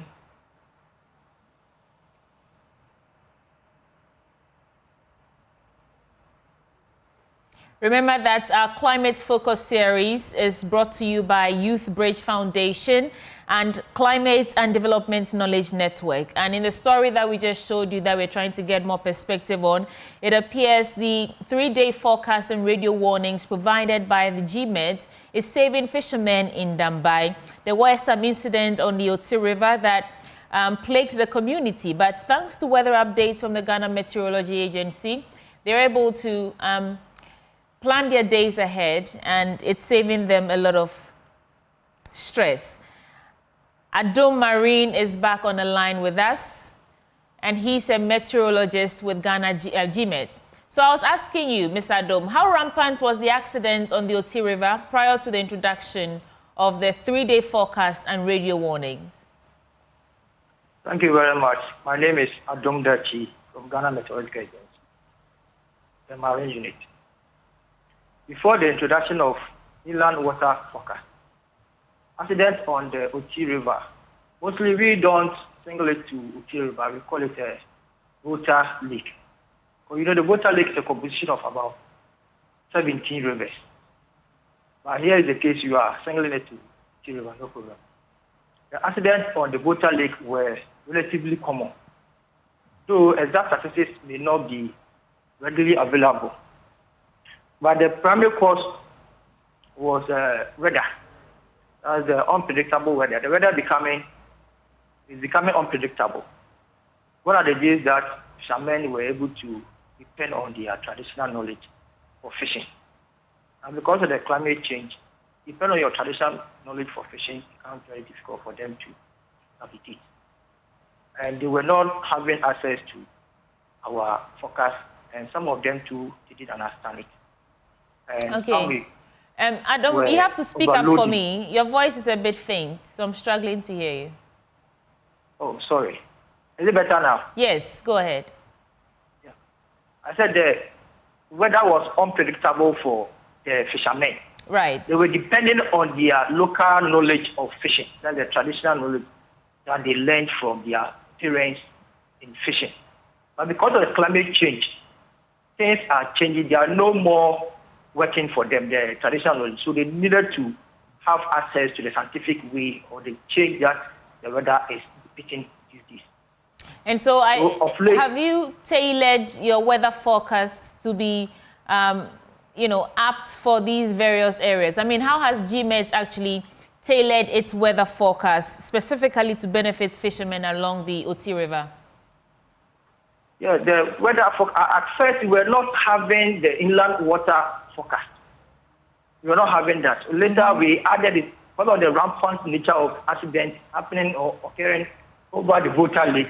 We introduced the inland water forecast. It was brought by Ghana Maritime Authority. They came and saw us and discussed and started issuing the weather forecast for them. And that one's helping them to avoid accidents. It helped them to, we have made it localized or tailored-made forecast.